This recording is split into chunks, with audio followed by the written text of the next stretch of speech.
It's December 15th, 2025. I am at Joel Pearl, thejoelpearl.com on Blue Sky, and it's time to get in the weeds. A merry Monday, a marvelous Monday. Snowing, but the snow might leave soon in Toronto, which would be nice. Jeremy Lambert's here. The holidays are upon us. How you doing, buddy? It's snowy out here. It's a snow day. All 18 kids are home. So I apologize if you hear a bunch of raucous in the background.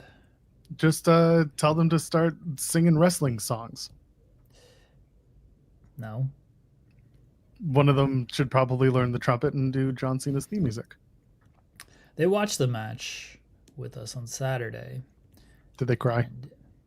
Well, they're all like, we just sold out bedroom for the match. And they were all like, oh, I hope John Cena wins. And the wife and I are like, let me tell you something about this company, kids.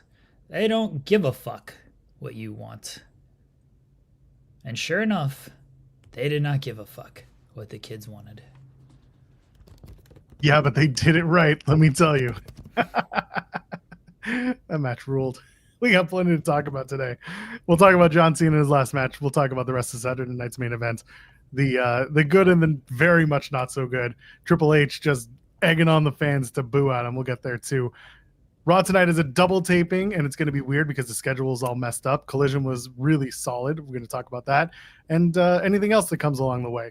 Unfortunately, I do want to start with some not so great news. Unfortunately, we found out last night Rob and Michelle Reiner were killed. And why is that wrestling important? Well, first of all, anybody in that media sphere dying is very unfortunate. It's very untimely. And last night I turned on the computer and read the news that someone, two people were found dead at his house, and they hadn't confirmed who they were, but the ages were consistent with Rob and Michelle. And unfortunately, we got the official word that yes, it was both of them. They were killed. Why wrestling wise it's important is because he directed Princess Bride, and he was also a very big wrestling fan, according to Bruce Pritchard. So for Rob, he's one of us, and it was very unfortunate. He got to work with some heavyweights in this wrestling world and outside as well. I remember watching All in the Family when I was a little kid, the reruns, because I'm not that old. I'm old, but I ain't that old. But I'd watch All in the Family back in the day, and watching Meathead and Archie bicker back and forth was always the highlight of my still young and feeble brain at the time. But to find out today that was officially Rob and Michelle who had passed is very, very unfortunate. It's very sad news. And we just want to send some love and some respect to those who are part of the Reiner family and fans of theirs. Yeah, very not so great details coming out last night about everything. And I'm very bad on like knowing who directed what and things like that. So when the wife told me like, oh, we directed Princess Bride, and that's maybe her favorite movie, like if not, it's definitely top 3. I'm pretty sure it's her favorite, so she was very sad about it. And he's directed a bunch of other stuff. My brain goes to like, I know him from South Park making fun of him, like that's where yes. I go with Rob Reiner and everything. But I know he directed a lot of stuff that I do like and that I do enjoy, and regardless of whether I enjoy it or not, like the details that have all come out is very sad and very heartbreaking, and no one should have to go through that. The man was behind so many amazing films. Stand By Me, When Harry Met Sally, Few Good Men, Spinal Tap, one of my favorites. He was the man behind that. You ever see Spinal Tap perform Big Bottom? Well, Rob had a play in that. So sending our love out to those who are involved with the Reiner family. And yeah, we hope that brighter days are to come. So there we go. Hey, happy Hanukkah to my Jewish friend. Said it last night, but guess what? You get 8 days of that. Love you. Where are we at? Where are we at? It's Monday morning. We got enough to talk about. Should we do the pleasantries and get into it? Sure. You gotta crawl? I don't know. Do I? Do you want to do like thumbs up?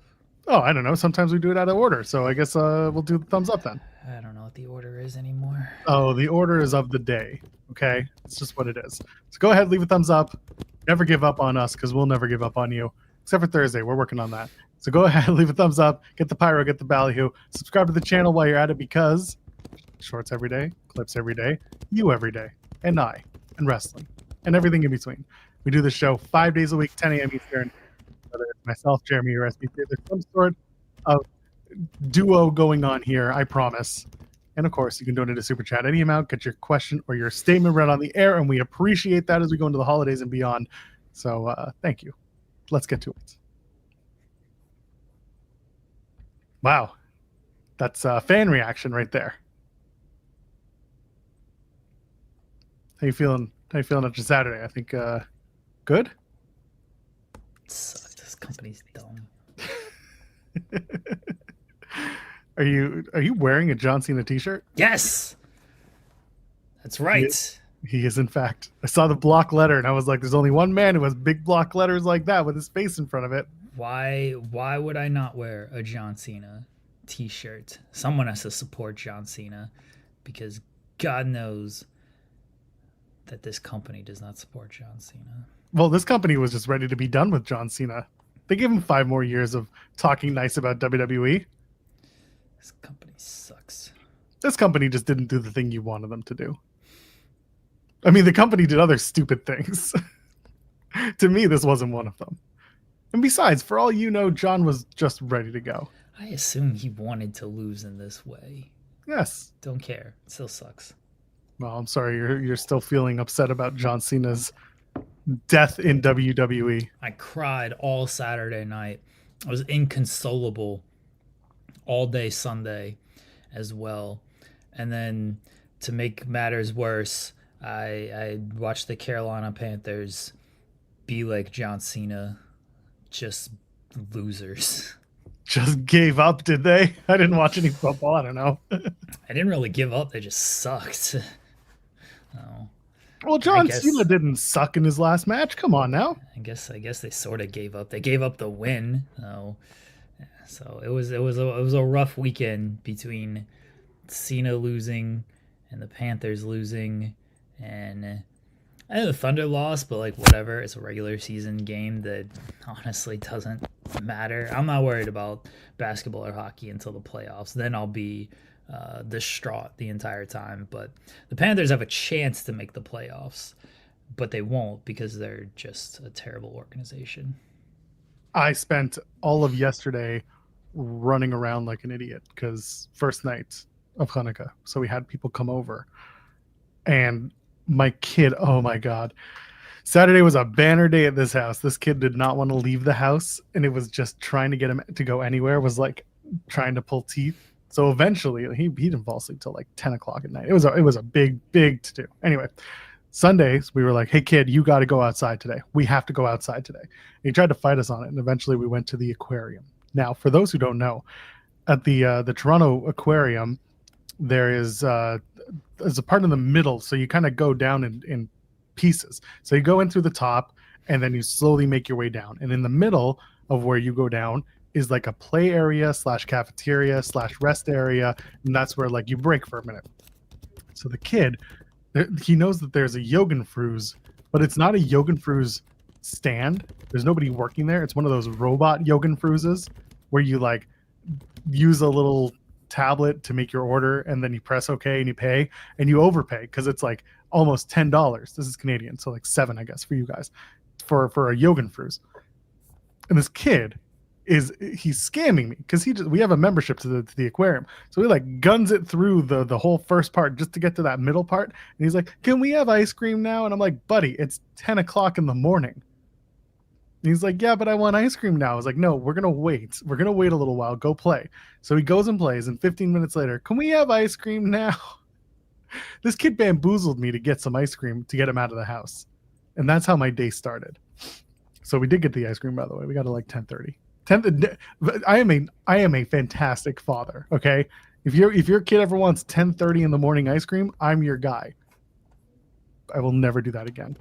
Point of all this is, I had to get him out of the house somehow, and that's how we did it. So we got ice cream. Why just go buy ice cream? Why you have to go? Because he's of an age, he doesn't get it. To the aquarium to get all of this. Well, the aquarium is also to give my wife time to like keep cleaning up and cooking. And she had a friend coming over to help too. So it was trying to get him away from the house, because when we tried to do it on Saturday and he wouldn't leave the house, we both couldn't do the things we wanted to do, and we're not screen people. I've said this a million times on the show. We're not just going to plop them down in front of a screen and be like, here, be a zombie, because it turns out poorly in the end. Like the long term, not great. So yeah, we ended up figuring out, Saturday ended up with the way it was, but Sunday I was like, we got to get you out of the house, because you have to. My wife was like, I have to clean, I have to cook, we have people coming over. And so it became like, got him out until midday, and then came back and kept cleaning, kept cooking, and it was fine. Ice cream in the morning. Here's the other thing too, though. He was up at 6 a.m, so at least it's like halfway through his day. That's what I'm going with, the safe face as a dad. Just throw him outside and be like, here, go find something to do. The problem is, that means I got to take him onto the balcony, and I don't trust him because he's a monkey. He'll climb. No, you can just stick him out on the street. Let him fend for himself. Thought about that before. I did think about that. He'd love that. Put him out in the garden, see if you can figure it out. Yeah, one day. That's one way to get him out of the house. Yeah, just put him in his clothes. Got him in his winter clothes, and just be like, here you go, fend for yourself. Yeah. Here's a spear. That's right. Oh, let me tell you the scariest thing from yesterday. So we had a family over, and the kids are the same age. They've got kids the same age as us, and they're playing in his room, and we leave them alone, which we normally do. That's fine.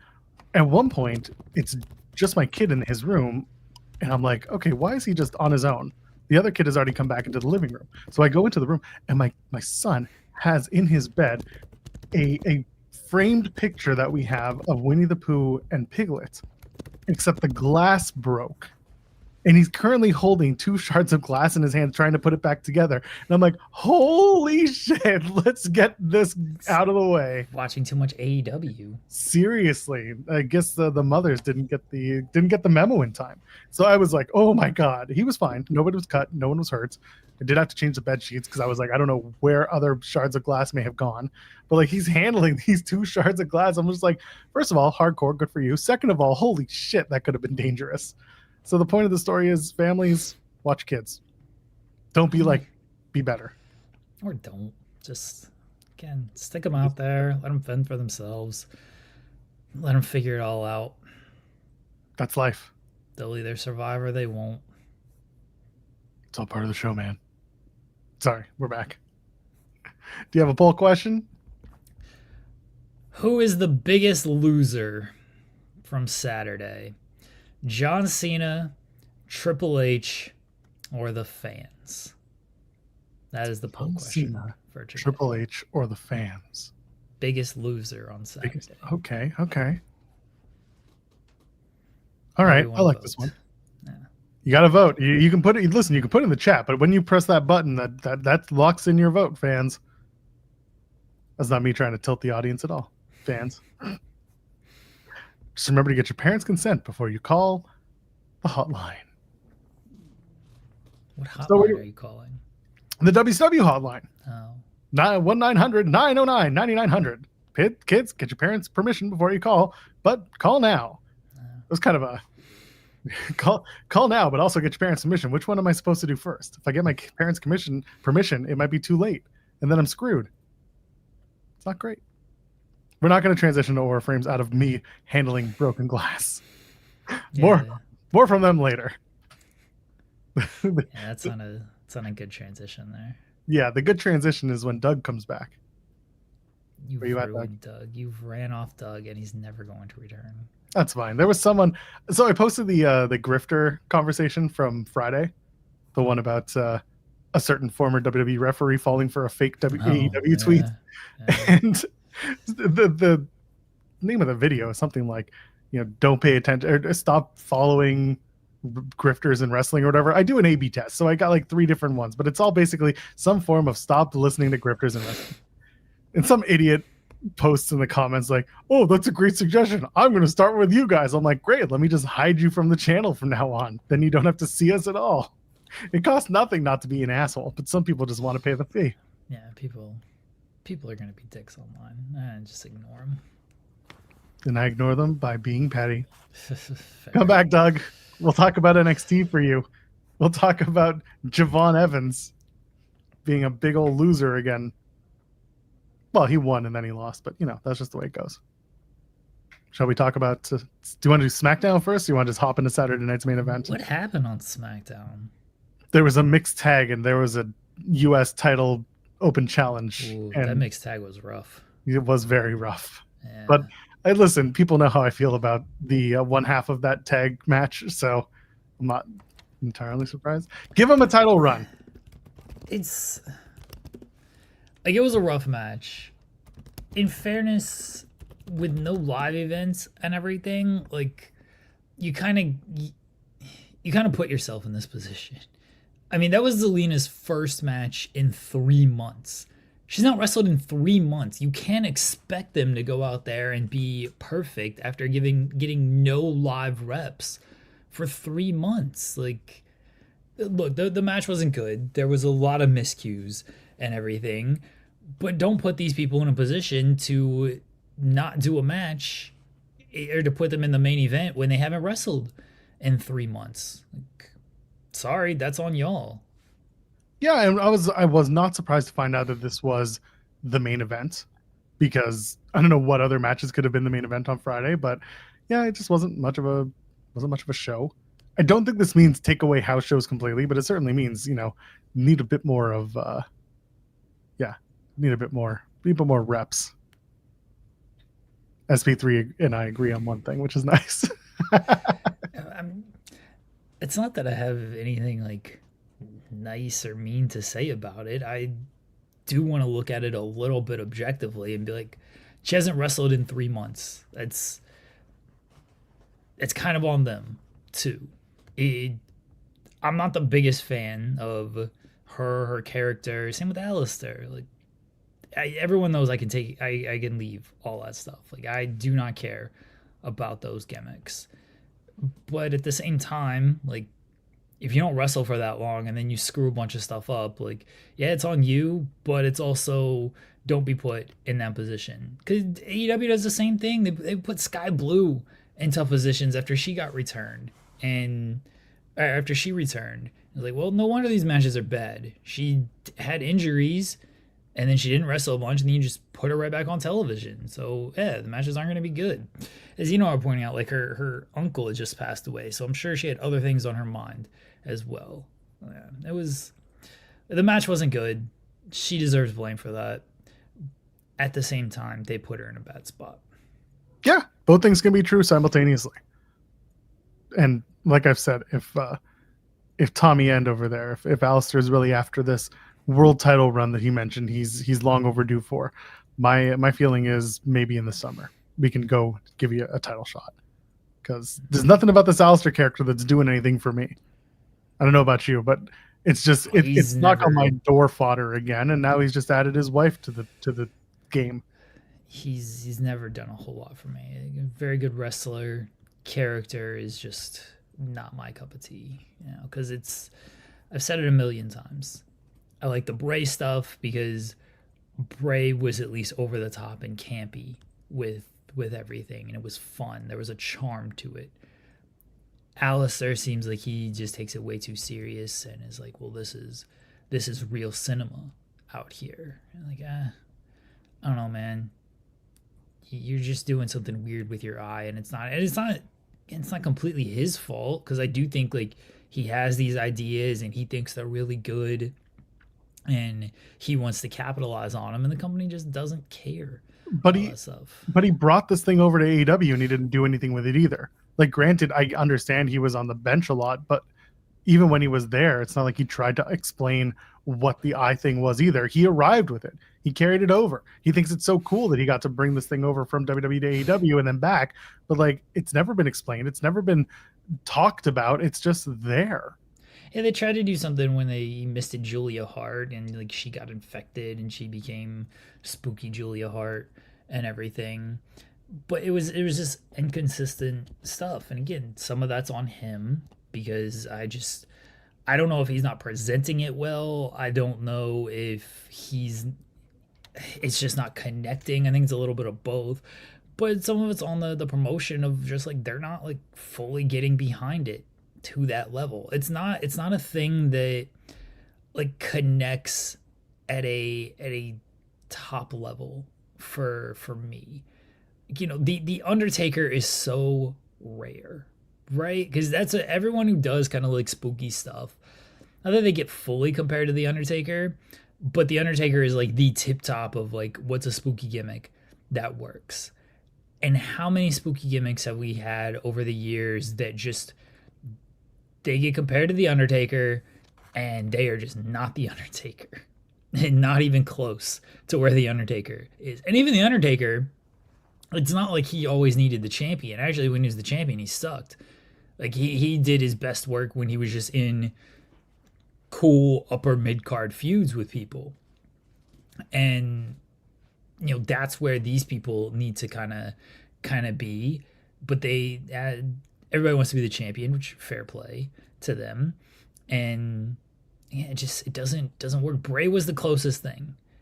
And even Bray, when he got the title, was like, don't really need this. Like he was doing his best work when he was just doing cool upper mid card feuds, and you had your world there. When you're the champion, like that stuff just doesn't fully work at the top of the card. So with all this in mind, and you said, you know, there's not been much development, or at least nothing's really come from WWE's involvement with Aleister Black. At what point, if you're going to be serious about this guy, do you just pull back and say, okay, let's do something different? When do we try something new? Do we try something new? Will he let something new happen? What would work? Bro, he's like in his 40s, right? Like yeah, he's primed for a WWE title run. Fair. I don't think they're gonna do anything different. He's gonna be who he is. He's gonna be dark arts, whatever, martial artist, metal guy.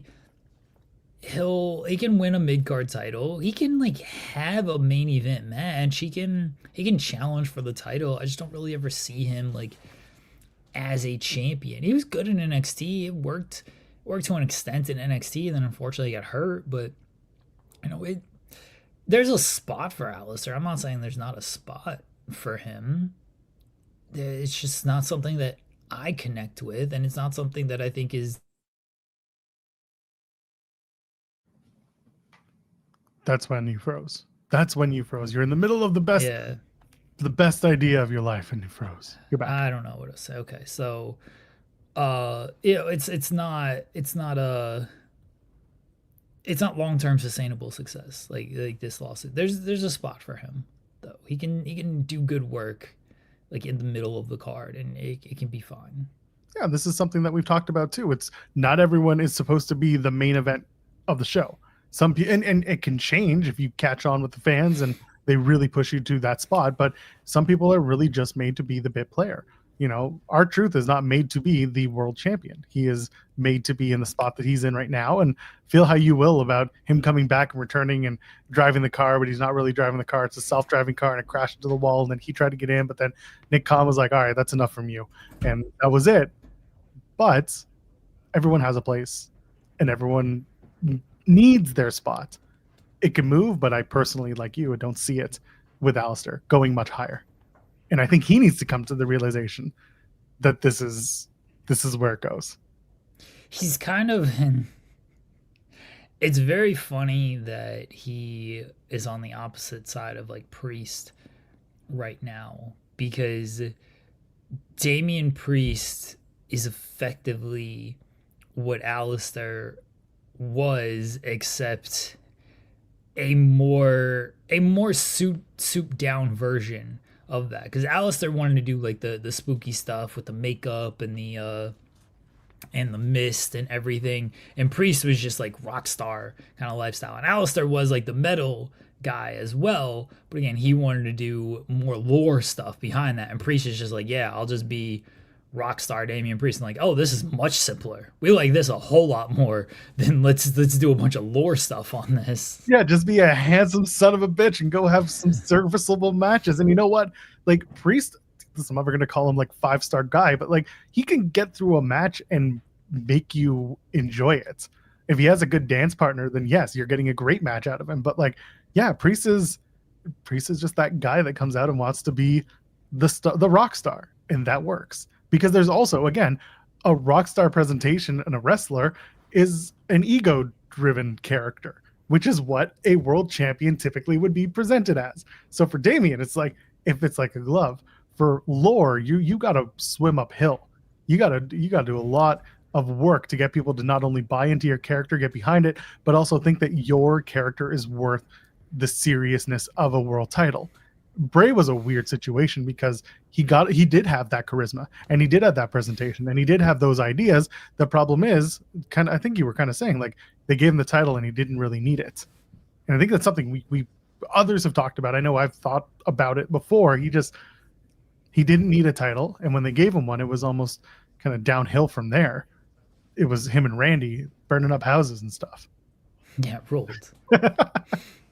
Did you need the title for something like that? But I guess you did, because No, you liked didn't. it. No, you didn't. Yeah, but you didn't need the title for any of this stuff. It's still ruled, but you didn't need the title for it. Right. But again, that goes to my point of, like, it only works for certain people, and it only works once every generation. Undertaker, it worked for that generation. Bray, it worked for that generation. There will be somebody in 5 to 10 years where it's like, oh, this is actually capturing and this is working. Until then, there will be a million different spooky groups and characters that come along that are just like there as mid-card people. Again, nothing wrong with that. Everyone has a role. Everyone has a place. As long as you go out there, have good matches, and like find something that does work for you, cool. It's just top of the card. You just don't see that too often. Ciampa and Dragunov U.S. title open challenge. I guess it was really just a U.S. title match because we found out that Ciampa was going to be challenging earlier in the day. Again, they did a long match, did multiple segments, and Dragunov won. Got all bloodied up and everything. So that was a fine match. That was a very good match, actually. But fine match, fine match, Joel. I didn't say fine, and normally you did say fine. I said fine. Sorry, I didn't say it was fine. That is it was fine means I'm just covering up for it. You said it was a fine match, and then you corrected yourself and said it was a very good match. Fine. Do we need to run the tape, everybody? No, I don't care enough. But regardless, it was a very good match. It was fine.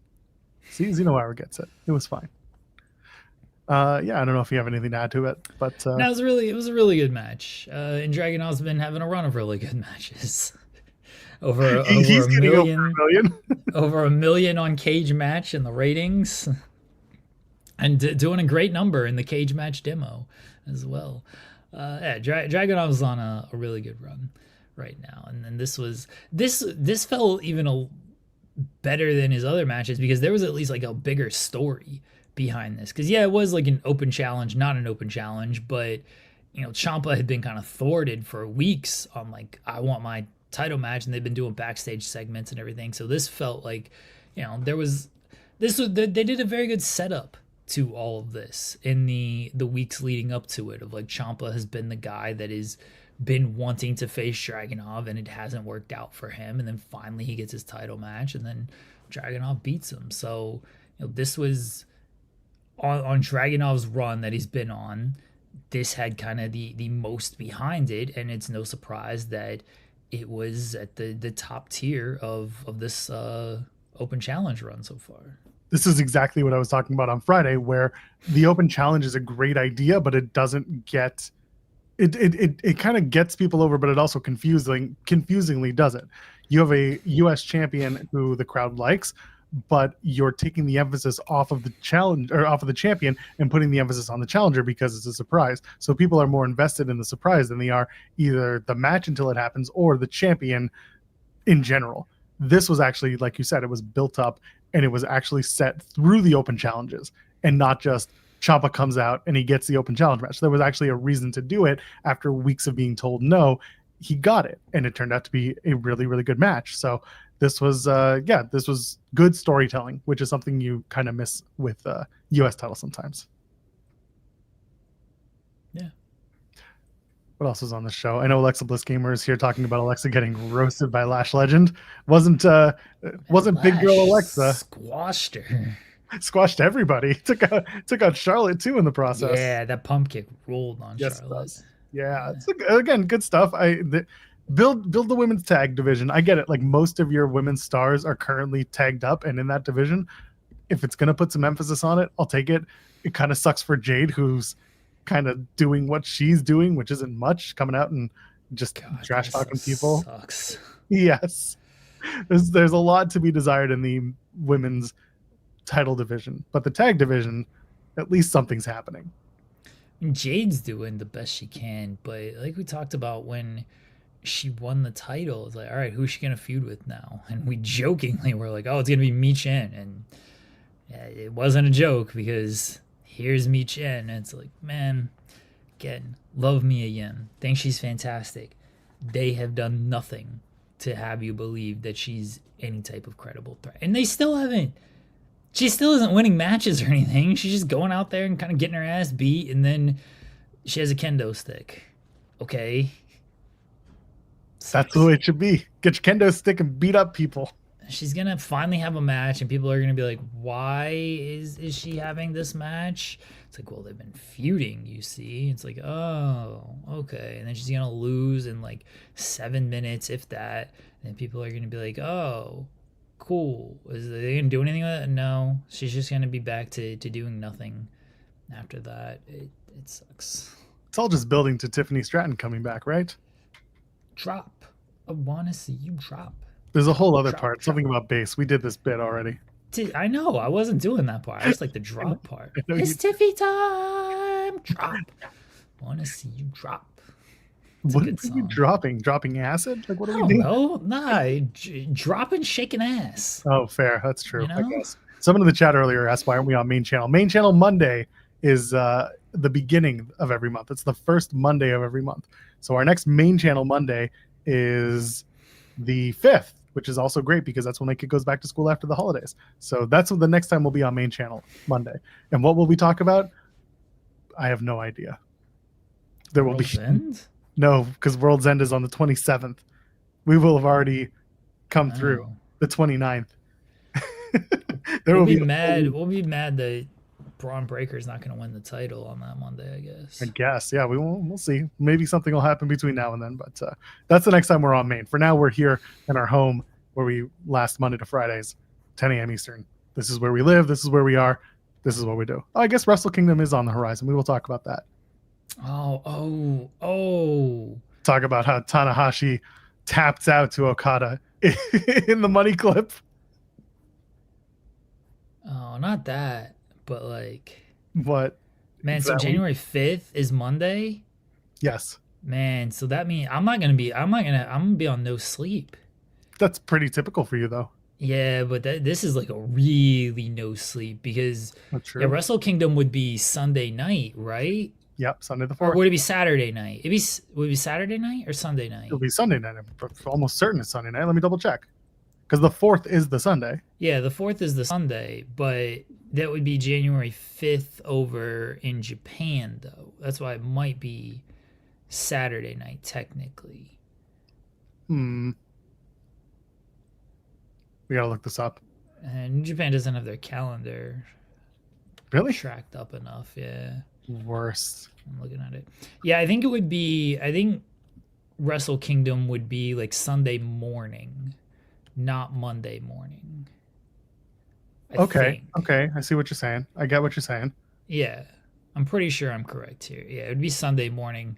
I'll probably stay up for New Year Dash, although they're lame. They already announced the match for New Year Dash. Like it's not a mystery show. They're doing a tag team title match.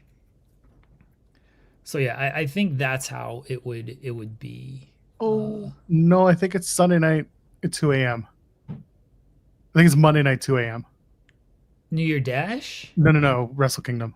I think you're wrong. I think it's Sunday. Sunday, January 4th at 4 p.m. in Japan, 11 p.m. Pacific, 2 a.m. Eastern. 2 a.m. Eastern on Sunday. No, that doesn't make any sense. Why would it be on the 5th when Wrestle Kingdom is on January 4th and Japan's ahead? I'm correct here, everybody. All right. Joel doesn't know time. Think about it for 2 seconds, Joel. I'm done thinking. Okay.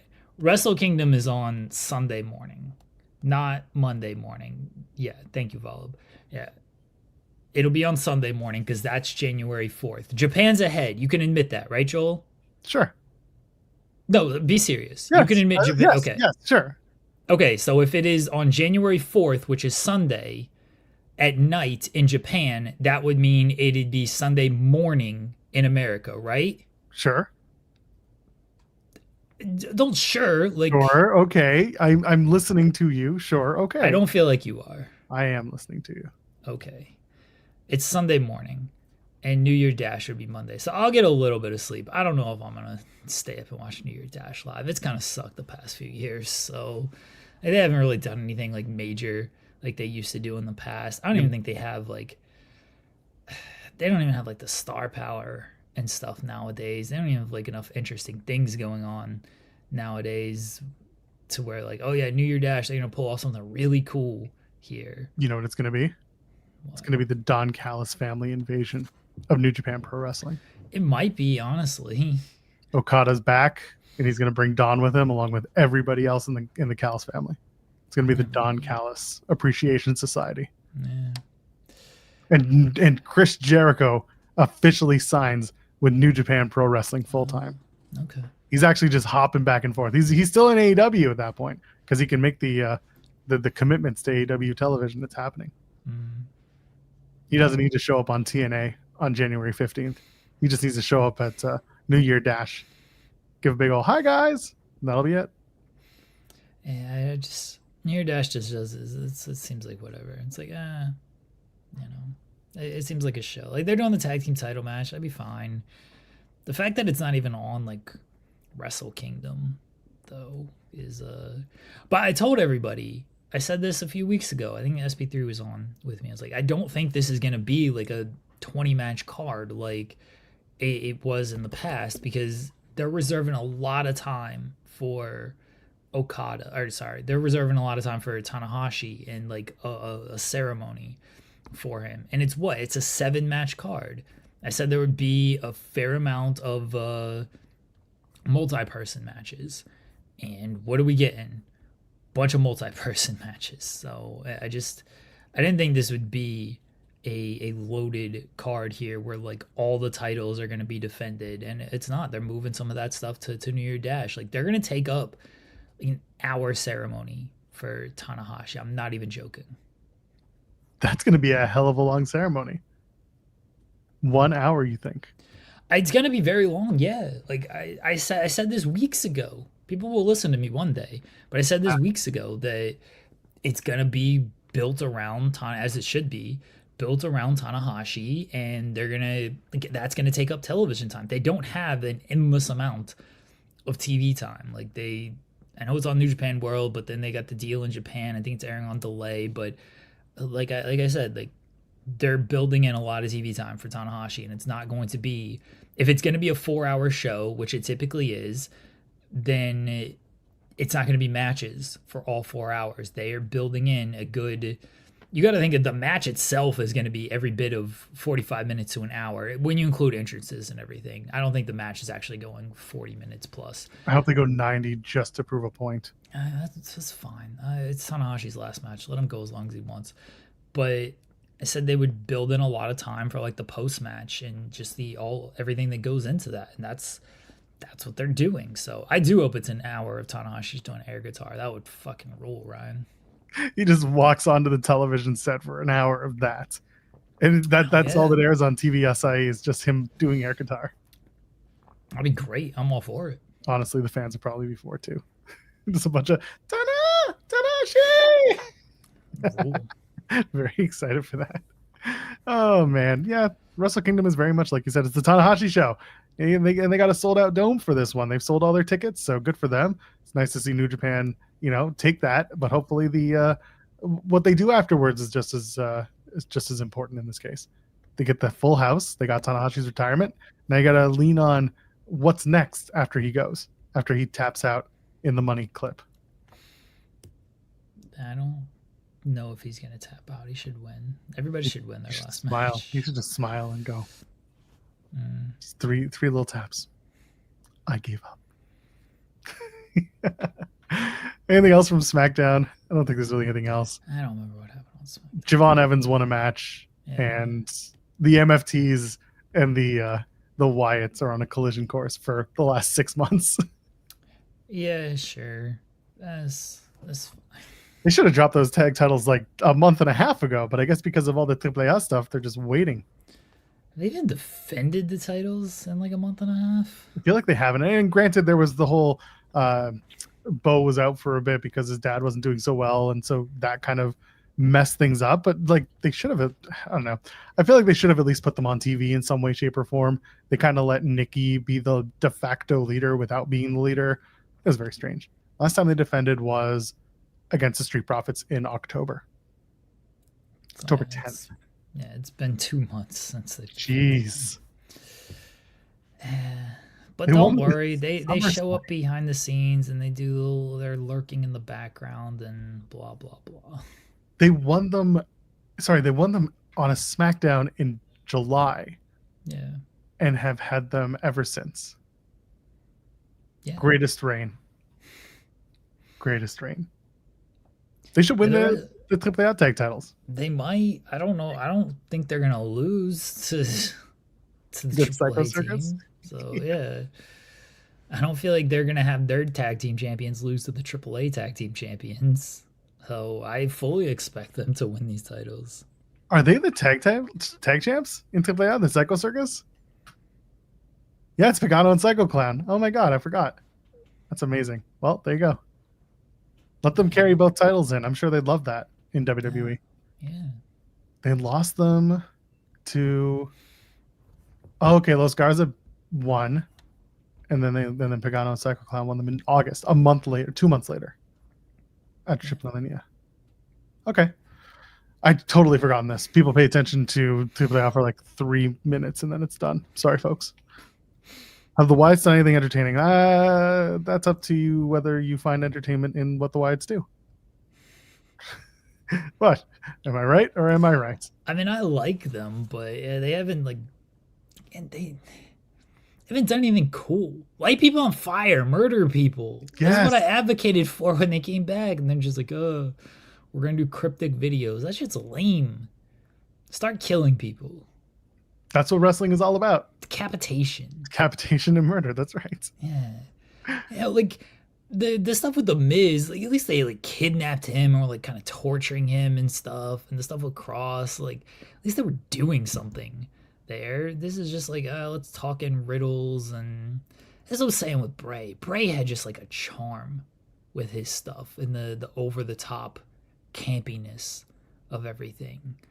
Everyone else that does these kind of gimmicks, they think it's deep and meaningful because they like talk in riddles, but it doesn't actually go anywhere. They don't actually do anything with it. And some of it's on them, and some of it's on like they're just probably not getting the opportunity that they should be getting or that they could be getting with something like this.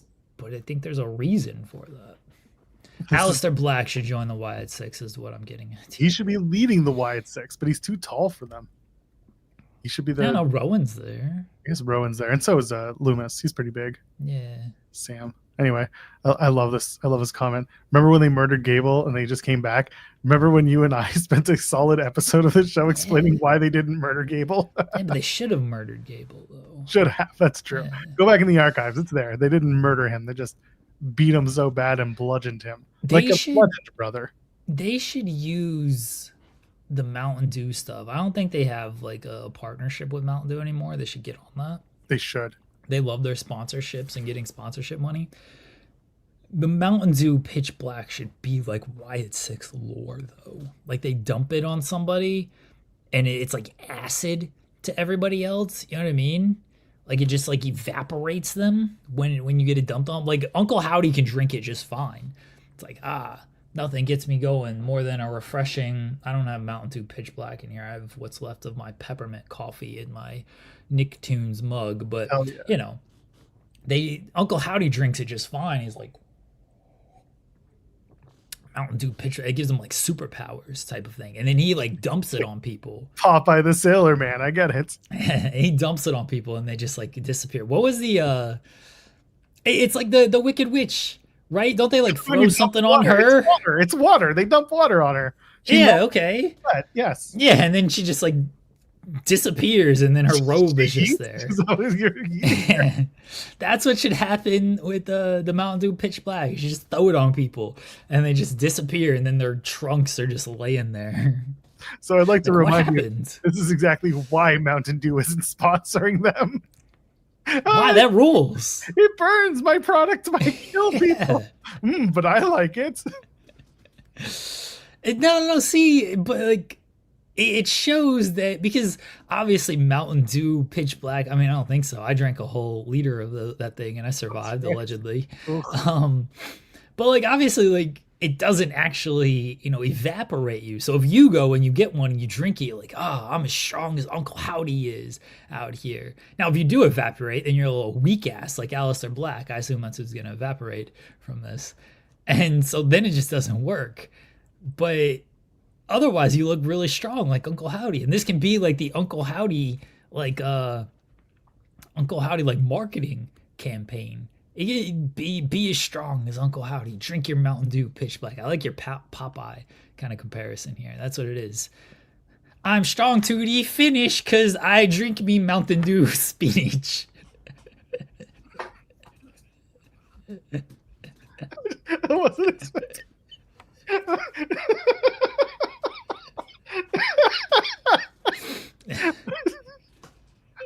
What was that?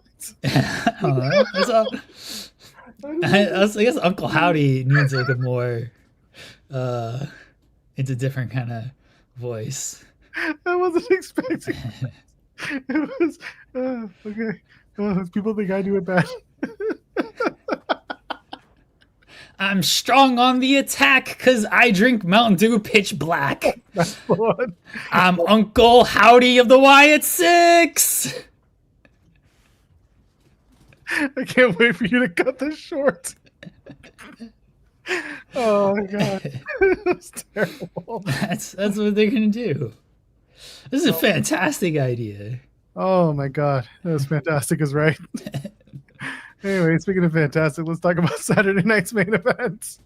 Fuck, I'm gonna be mad about this thing now. C. Delgado sends a super chat saying, remember kids, never give up unless the check's cleared. Then just half-ass tap out and go home. WWE had a year-long layup and kept airballing. Oh my gosh. We got others that we'll get to, but let's start with, I got a headache now from how hard I was laughing at that. Sorry. Not really. Okay. But... No, you're not. It's fantastic. Go check it out. The shorts. Anyway, yeah, John and Gunther had a really strong match in a lot of ways. I really did enjoy it. John Cena, unfortunately, did not get stretchered out as he should have, but he did tap out in his final match. They did literally everything that would be in a John Cena match. They really, really played the hits, and some of the things were so good, and some of the things were like, all right, I'm giving you a leeway because it's your last match, John, so you can do this, John, but it's fine because you're gonna lose, John. And then Gunther, for a cumulative like 7 minutes, I think they tabulated, put him in that sleeper, and eventually John just had a smile on his face and was like, "Yeah, fuck this shit," and that was it. So, John Cena, giant hypocrite, goes out doing the one thing he said he'd never do, and the fans were chanting, "Don't give up," and he's like, "Fuck the fans." That was it. John Cena has officially wrapped up his in-ring wrestling career till WrestleMania 43 in Saudi Arabia. And then he got his big send-off. Everyone came down, led by the Game, Triple H. Of course. You knew you wanted to see him, and you did. And he reluctantly went out there with everybody in the locker room, and they played the video. And I think it was Trevor Dame who pointed out, like, John didn't have a lick of emotion on his face until they showed that one 80-year-old man that he loves so much and refuses to say anything about. That's not just, it's complicated. When Vince McMahon's face showed up on that screen, and it was an old video from back in 2011 or whenever, he teared up then. That was the moment. He takes off his headband, he takes off his armband, he leaves his Tom's sneakers in the ring because I don't know why. why he chose those sneakers specifically for that match. He's like, I want to get a real pair of sneakers for this match. And of course, someone yells from the crowd, "Take off your jorts!" And he should have, but he didn't. And he leaves the ring. Bows one last time. John Cena, that's all. Hell of a match, hell of a presentation. If this is looking at it in a non-canon way, which is apparently how John wanted it to be done, then I think there were a lot of strong things about this night. But if you look about it from the reality of things, which is they are absolutely going to talk about this from a character standpoint for most of the people involved in this night, well, we got stuff to dig into. So, Jeremy, let's start with the John Cena's last match. I know you're not happy, but let's get into the good of it, and we'll break it down a bit too. Match sucked because the finish sucked. Wow. It was a really good match. I enjoyed the match. It was a vintage Cena performance. I will say, like, I expected him to lose. Set all of this up by saying I expected him to lose. I think he wanted to lose. I think they thought this was some great story of, oh, I'm going to tap out and give up after never saying give up. And we're going to put Gunther over because he's the bright young star at 37, multi-time world champion, longest reigning intercontinental champion. We got to put the future over here. Fully expected John Cena to lose. The finish was stupid. I thought him with the smile and the Chael Sonnen tap just looked so awkward. I'm like, wait, okay, sure. And then they made it worse. They made it worse with this post-match stuff, though. Because I would have been cool if they did the stretcher. I said it on the show when you presented this idea. I was like, if they do that, cool, no problem. I still don't think the follow-up's going to be good. Get ready for R-Truth to confront Gunther tonight. Gonna lay his ass out too. Sure. I don't think I don't think they have a good follow-up. We'll see. I hope I'm wrong. I hope they can prove me wrong on this. But the post-match stuff, like, he tapped out and then he just got up and things were fine. And then Triple H has to come out. And this is exactly what I said in the weeks leading up to this. The heat is not so much on Gunther because people know at this point. People, and they know because the executive producer is in your face at the end of every single show, and Triple H is on the post show talking about all of this, but they know who books this stuff. And it's more people who are just like, oh, only the online fan, but 20,000 people in that arena knew, because when Triple H came out, they chanted boo and you fucked up at Triple H. And then during the post show, they continued to boo him and chant you fucked up and chanted AEW. So they know that this whole thing, it's all part of the show. They all know that. So why not just give a nice send-off that the hero goes out as the victor and everyone goes home happy? As I said, this portion as well, I was right about a lot of things. I was wrong, kind of, but I was right in my opinion about a lot of things. Hold on now. What? Right in your opinion, he says. I was right in my opinion. It's his advertised last match. It doesn't mean that much that, like, he retired John Cena. John Cena was always going to retire. No matter who he faced, whether he won or lost, he was always going to retire. This is not a Shawn Michaels, Ric Flair situation where Ric Flair was going to retire when he lost, and then he won a bunch of matches, and then Shawn finally had to put it down.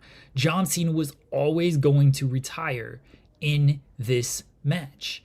So Gunther beat him, cool. And like I was saying for weeks, it didn't matter as much because John Cena just lost to Dominic Mysterio. John Cena lost in shorter time to Brock Lesnar. He's lost a lot this year. So great, you beat John Cena in what everyone knew was going to be his last match. He didn't retire John Cena He beat John Cena in his last match. John Cena retired himself at Money in the Bank 2024 when he came out and said, "This is my last year." That's it. I completely agree with the fact that he didn't retire him. He got the honor of being his last match. Yeah. It wasn't like Goldberg, where one thing that they did well with the Goldberg and Gunter match, which we also kind of clowned on a bit, was introducing the world title aspect of it. Because Goldberg could have used that as a, well, if I beat him and I win the world title, then I'm just going to keep going and I'll go until the wheel fall off. But instead, he was like, I'm going to go and I'm gonna beat this guy and then I'm gonna retire with the title. We were like, well, wait a minute, that's not what we wanted. That's not what anyone wanted. And instead, what we got from this match was, yeah, Gunther got the he won the right to face him, and instead of actually facing him, or instead of actually retiring him, he just faced him and beat him.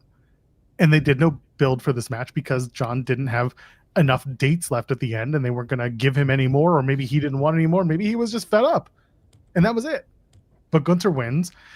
And like we've been talking about over and over again, it's going to come down to the build that comes after and the stories they tell afterwards. Whether or not they stick any landings, that's the big question.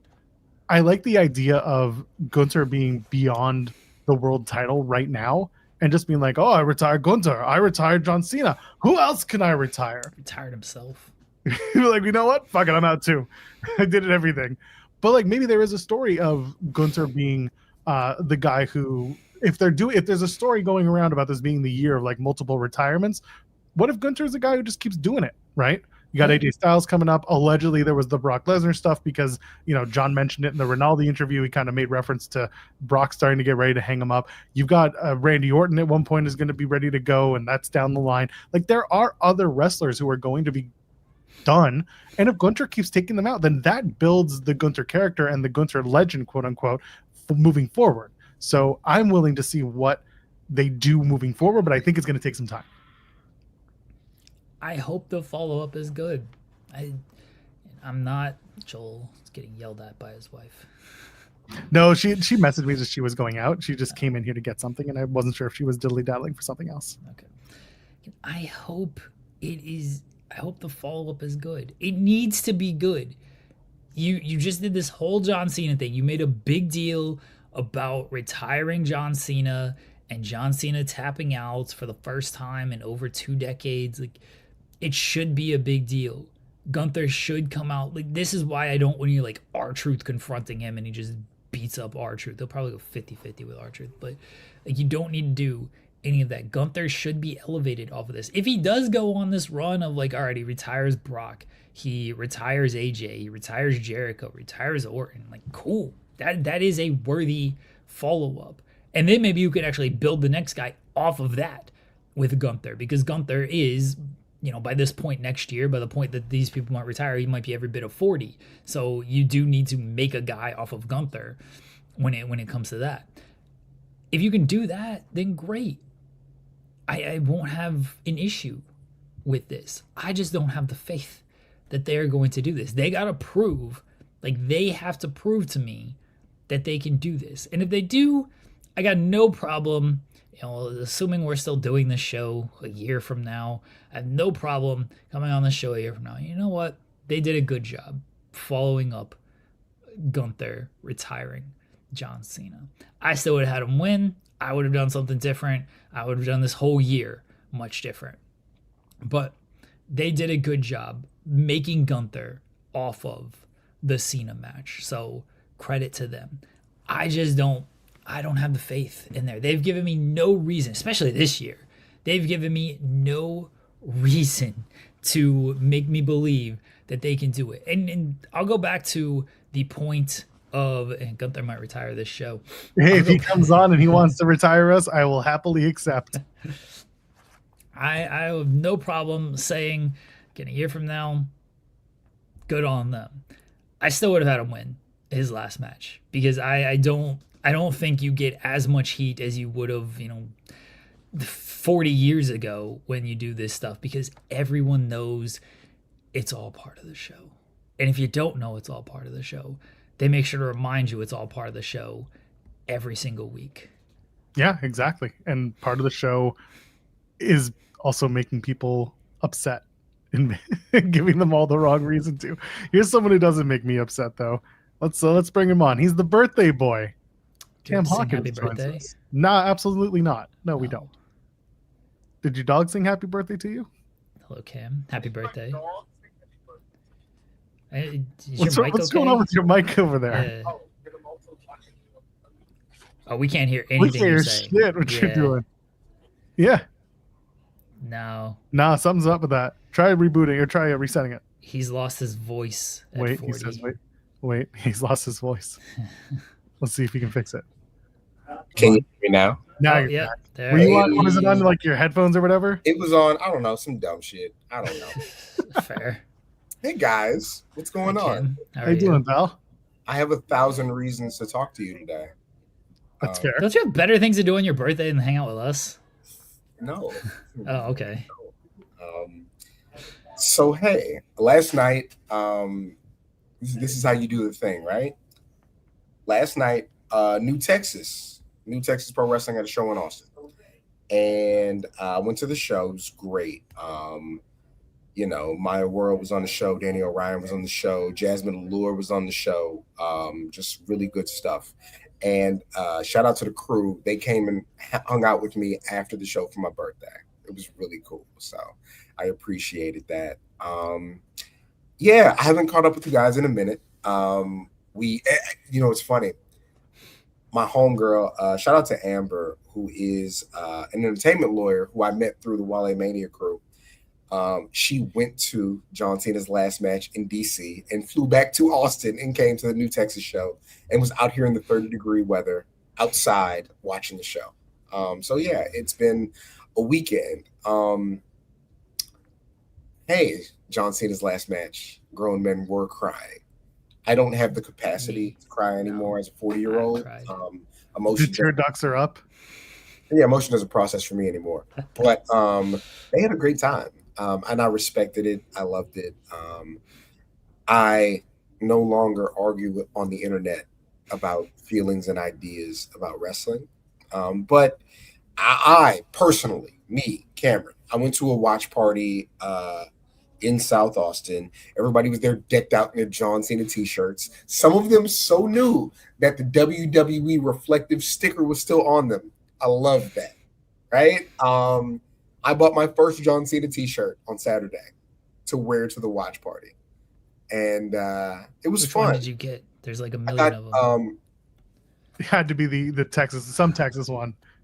No, it was it's a very good fit. It's like a gray shirt. It has John Cena, and then on the back of it, it is every world title win by date and location. Oh, nice. I realized I've been there for 3 of them. I was like, wow. I don't know if it speaks to John Cena's longevity, right? Because of course the last 2 I was in meeting.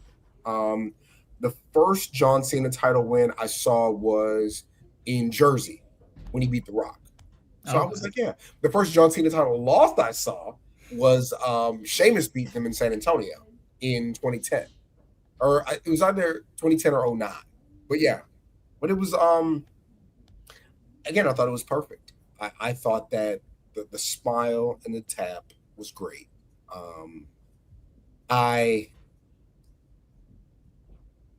We live in this world where people are not only brand new fans, but also if you don't have a contrary opinion, it's not an opinion. And so, I don't know. A lot of people hit me that night and were like, Cam, I can't wait to see you write 2,000 words on how you feel about the John. Nope. Nope. You're not getting it out of me, baby. You can't do it. No. I loved it. It was great. I'm out of here. Thank you, Alexa. Yes, it was TLC 2009. Yeah. But nope, can't do it. I enjoyed it. It was great. Y'all have a ball. But quickly, guys, because you were literally in your analysis bag. I don't want to ruin that for you. We did a week of John Cena at Uncrowned.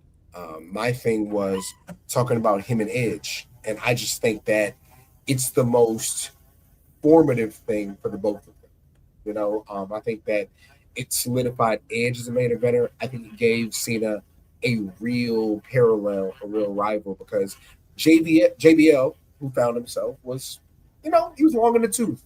That was a thing that came along, but they're not contemporaries to me. Eddie kind of helped him, get along.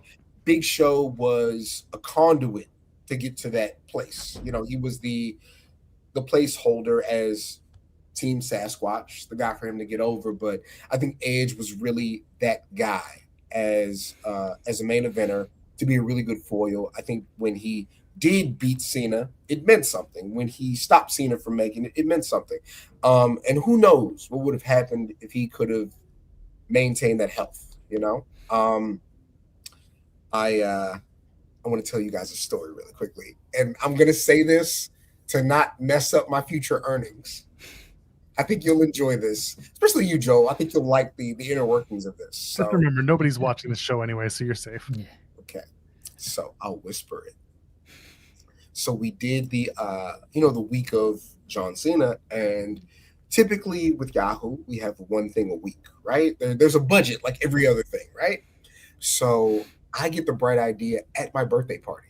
I'm like, hey, WWE hit me. They were like, yo, do you want to interview Sol Ruka for Saturday night's main event? And I'm like, well, we already hit budget. So I'm like, yo, I'd love to talk to her later. She's great, this and that. Then the light bulb went off. I was like, yo, I should interview Bayley, but do it for the Ringer. So I reached out and they were like, yeah, let's do it. So I hit the Ringer and they're like, yeah, let's go. Me being me, I was more ambitious than specific. So I did not specify that it was for Saturday night's main event. So I get with WWE. Shout out to Greg and Nick and Izzy, who I've never met. Shout out to Izzy. Maybe you watch this, maybe you don't. She's, I think, newer PR at WWE. Shout out to Izzy. So we have it set up. It's going to be Tuesday. We can't do it Tuesday. We do it Wednesday.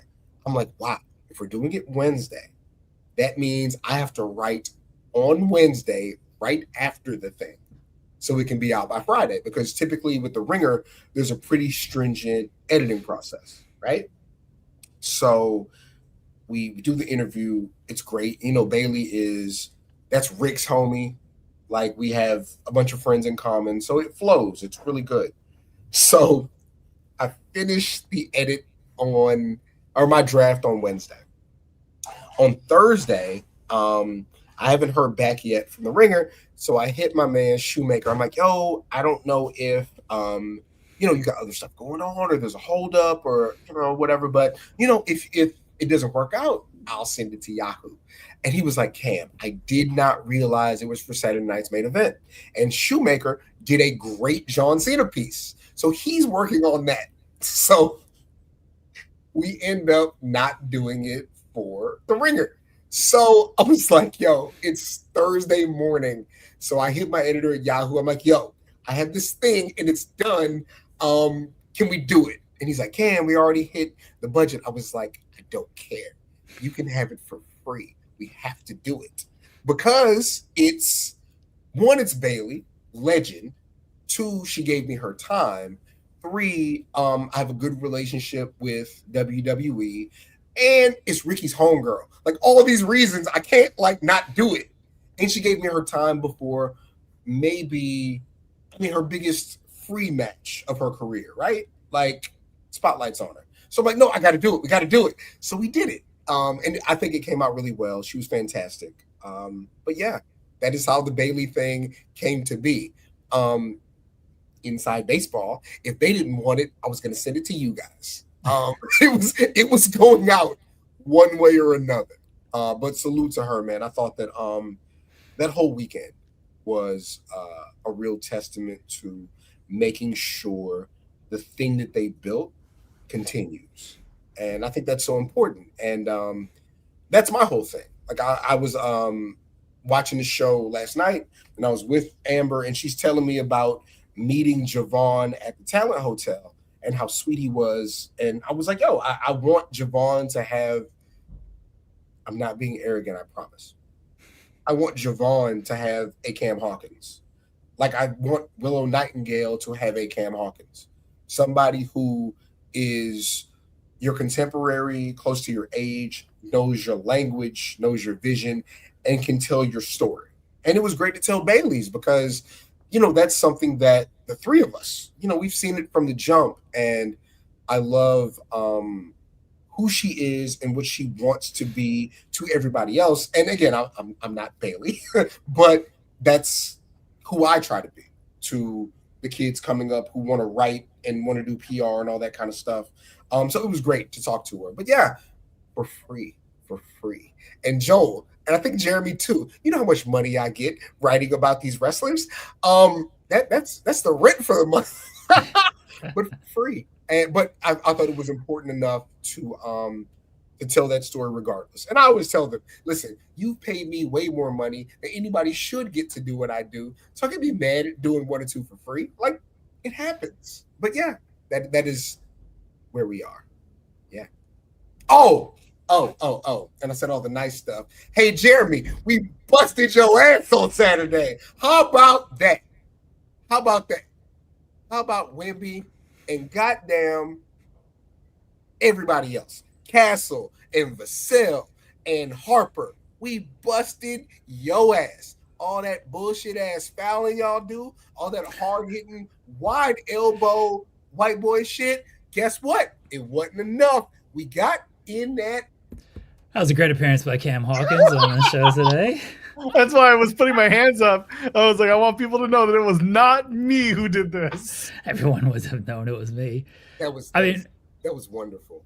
Listen, man, hey, if they could shut us down like you shut me down, y'all be great. You'd be in the finals. We were in the finals of the NBA Finals last year. Look at you. Reigning champions. Look at you coping, talking about June. It's more important than a game in December. So you didn't feel away on Saturday? Oh, do you want like the truth? I'm fucking with you. Stop. No. Like, do you want the truth? Like, I truthfully, no, I don't care that much about the regular season. I think Wemby is like, if we see y'all in the playoffs, and look, I hope they make the playoffs. I'm not going to pretend like I'm not scared of Wemby. Nope. Slow down. Did you just say I hope they make the playoffs? You asshole. You do not condescend. Oh, they will. They'll make the playoffs. Condescend on my team like that. How dare you? Oh, well, injuries happen. I hope we make the playoffs. I don't know if we're going to make the playoffs. You're not there until you're there. In all seriousness, I've told you this before.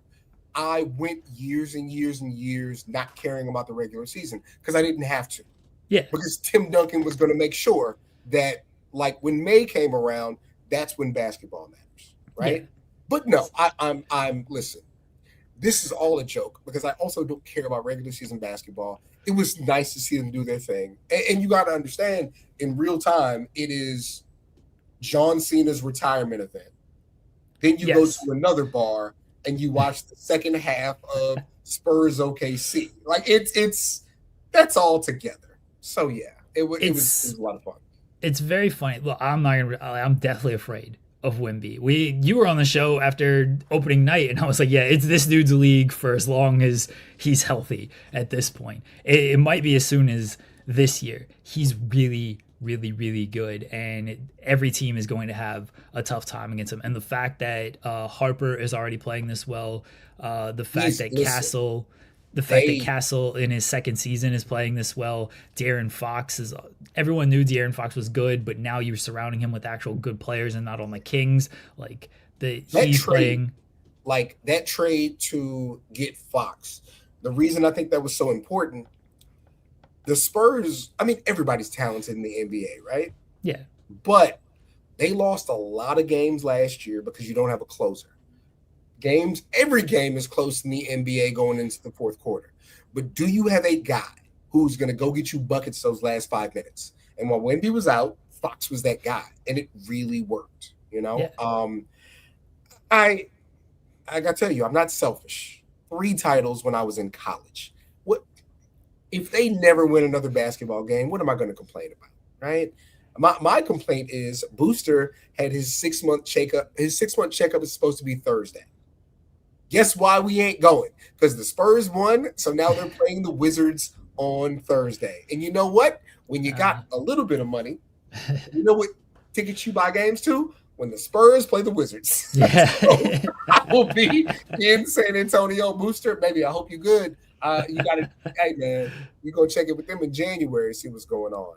But yeah, it's fun. It's very funny to me, and I've never been in this position as a Thunder fan, because even during like our peak years with Russ and KD, there were still teams like better than us in the West. The only time we were the top seed in the West was the year after we traded Harden, and then Russ got hurt in the playoffs because Patrick Beverly is a little coward and took his leg out. So that was the only time that we were the top seed in the West. Otherwise, like the Spurs were ahead of us, the Warriors were ahead of us in the West. So being like the top seed in the West and being the defending champions, again, never been in this position. So it is very funny to me when all these other fan bases are like victory lapping that OKC lost the game, and I'm just like, we've lost 2 games by a combined 4 points. Like, I feel pretty good about where we're at as a team. In the words of Alex Caruso, who was fouled on that last play, you want you want wins in December, or you want wins in June? We're ready for June. Shout out to Joel. And you. Listen, you're a hockey fan. How dare you complain about fouls from OKC? Y'all be beating the shit out of people. You know it. I know it. But listen, the same way that all of a sudden the league decided that Draymond Green bullying people on screens is going to allow Steph to be the greatest player ever. Hey, man, you roll with the punches, right? You complain. Again, the white man complaining about a foul. Ain't that something? Ain't that sweet? Damn it. But no, again, that is a squad. And listen, y'all might break the all-time record and win the title. And Shea is, y'all got your top 3 guys might be the best top 3 guys in the, like, nobody has your second best guy was out for a month and you didn't lose a game. It's an amazing squad. And I don't, the only rivalry that I believe in my heart, well, there's 2 of them. The University of Oklahoma and Texas A&M. Everything else I roll with. It professionally, hey man, get your money, go do your thing. I love it. But yeah, it was very fun to watch. It was fun to see Sol Ruka, Obafemi, Javon, Leon, and even Gunther. It was fun to see the new school go do their thing. It was fun to watch a super competitive basketball game that felt like it mattered in December, right? It was a great weekend. But yeah, if you, John Cena people, Yahoo Uncrowned, a great week about John Cena. Shout out to the Bailey fans. Listen, a cheat code. Anybody who writes about wrestling, a cheat code, write about a women's wrestling. It's if you're an internet guy or gal or however you identify, writing about a women's wrestler, really getting detailed. People really love that. And they should love it specifically for her because she's so talented and so giving. Shout out to Bailey. Shout out to what she's doing with Lodestone. And yeah, it was a lot. And shout out to you guys, man. Especially the last 2 years and change. You guys have helped me a lot. You've helped us build a brand across the ringer, across Yahoo. So thank you. I am going to spend the rest of my 40th birthday drinking tequila in the daylight. What kind of tequila? I love you guys. What kind of tequila are you drinking, Cam? I don't know. Somebody got me a bottle on my birthday. The shit is crazy because it's like a big ice bottle, but even in the top, it's got secret tequila in the goddamn top. So guess what? It's not going to be a secret too much longer. And but again, enjoy your birthday. Happy birthday. Oh, wait. Welcome to Derry finale. Hey, man. Y'all got to watch Welcome to Derry. I got to check that out. Pennywise running plays on us, baby. He got, listen, the evil and the racism all came together like one big snowball. You know why? Because snow is hard and white. And so he threw that motherfucker at us and it got us. But guess what? We got our lick back. And shout out to the Cuban Americans, man. They won the Heisman and beat Pennywise. Spoiler alert. But yeah. Again, I was trying to be serious and fucked it all up. Thank you guys. Love you guys. Yeah. We Appreciate you, appreciate Cam. you. Happy birthday. Happy birthday. I'll take care. I'll take care. You all take care of you and yours. We'll see you next time, buddy. Oh, Cameron Hawkins. I think he's already into that tequila, quite honestly. That's fair enough. Honestly, it's his birthday. Let him go. As someone who drinks on this show at 11:50 every Friday, I can't. If he's drinking at 10:30, then more power to him. You know what? And the more power to you, especially as you're shopping for the holidays, baby. It's time. It's the least wonderful segue of the year, but the best product of the year. It's time for Aura Frames, baby. You're looking for that last minute gift. Are you out there shopping? The shelves are getting bare. You're like, oh, I don't know. I don't want to buy this puzzle for this kid. $15. That's too much. No, I don't want to do that. Oh my God. You see these pajamas? $40. What are we doing? No. Save yourself the hassle. Go to auraframes.com. Use the promo code FIGHTFUL. Get $35 off. And while you're there, check out all the different frames they offer. There's the carver mat. We talked about this. You hear it 100 times. You'll hear it 101 more times. Wire cutter, #1 bestseller. Go get it. It's beautiful. There are a lot of beautiful frames over on Aura Frames. Go get it for that special someone. Don't get them the socks. Don't get them the ties. Don't get them the puzzles. Don't get them the whatever. They want the Aura frame. They want the pictures of you and them all together having fun. We're going to make it nice and wholesome this time. We're going to do the happy way. Pictures of the family, pictures of everyone together on vacation, including the people that you're gifting the Aura frame to. Everybody's happy. Everybody's enjoying their time together with the Aura frame and the promo code FIGHTFUL. Get $35 off. Get the frame that you love. Use that Aura app, upload the photos and the videos, by the way, of your favorite times together and enjoy it together with an Aura frame. While you're at it, you can get yourself a nice gift box. It's included with every package from now for the holidays. Premium gift box, no price tag. Get it straight to the source, add a message for your friends, for your family, whoever, and enjoy it. It's going to be fun. AuraFrames.com, AURA frames.com. Use the promo code FIGHTFUL, get $35 off. Enjoy it. Save now. It's a best perfect gift. You want to talk about cheat codes? Cam Hawkins talked about cheat codes. This is your cheat code for the holidays. AuraFrames.com/FIGHTFUL. Get it in. Only the second best ad read I've done that's not it. It's fine. Or Today? I was going to say today. I was like, I have not done two reads today. I have only done one. Oh, okay. Anyway, we're back. Don't get Cam something off of Goop for his birthday. Get him an Aura frame. That's true. It's true. Get our frame. Get our friend Cam from Goop. Will we get Cam from Goop? The $400 vibrator, the gold one. Oh boy. The man is he's got impeccable taste and class. Yeah. And there you do. There you go. Yeah. Oh, that's crazy. Jules is saying in the chat, got an Aura frame for my friend for Christmas using the FIGHTFUL link. It arrived in less than 24 hours. Amazing. Read the last part. Why don't you read it? Thank you, Jeremy. You're welcome, Jules. You're welcome to all of our listeners. See? Not too bad. We're giving back this season. Less than 24 hours is pretty impressive. I do have to admit. That's really good. Yeah. I mean, that's something that honestly we haven't even been told about. So it's nice to know. I'm going to throw that in the plug moving forward. Seriously. That's crazy. That's then it might be lying if I'm like, you can get it in less than 24 hours. And then people are going to be like, I didn't get it in 24 hours. Like, I mean, we can say someone who ordered from Aura Frame got their customer testimonial. Yeah.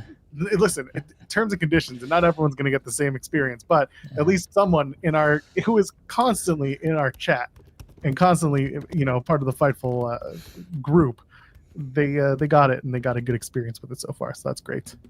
There we go. Oh, J Girl's saying because of you, I got my friend TNA tickets. I haven't heard from him since. Good. You don't need this friend. Leave your friends alone, and everything's going to be fine. Anyway. You know why? Yeah, that's right, Jules. You know why he got it in less than 24 hours? It's because they didn't want to go to Jersey. They were like, oh, God, get it out. Just go. They sent the drone. Oh, I'm a child. Anyway, what's next? We were still talking about John Cena and the end of this whole thing. Yeah. I hope the follow-up is good.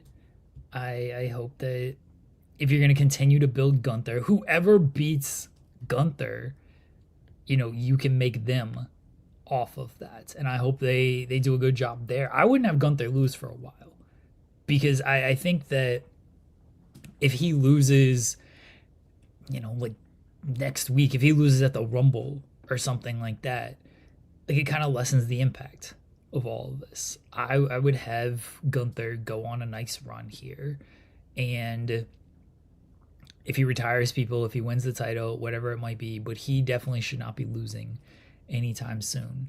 And I think a lot of people had a problem with this finish. I don't want to speak for everybody, but from what I've seen of Gunther tapped out to Jey Uso at WrestleMania.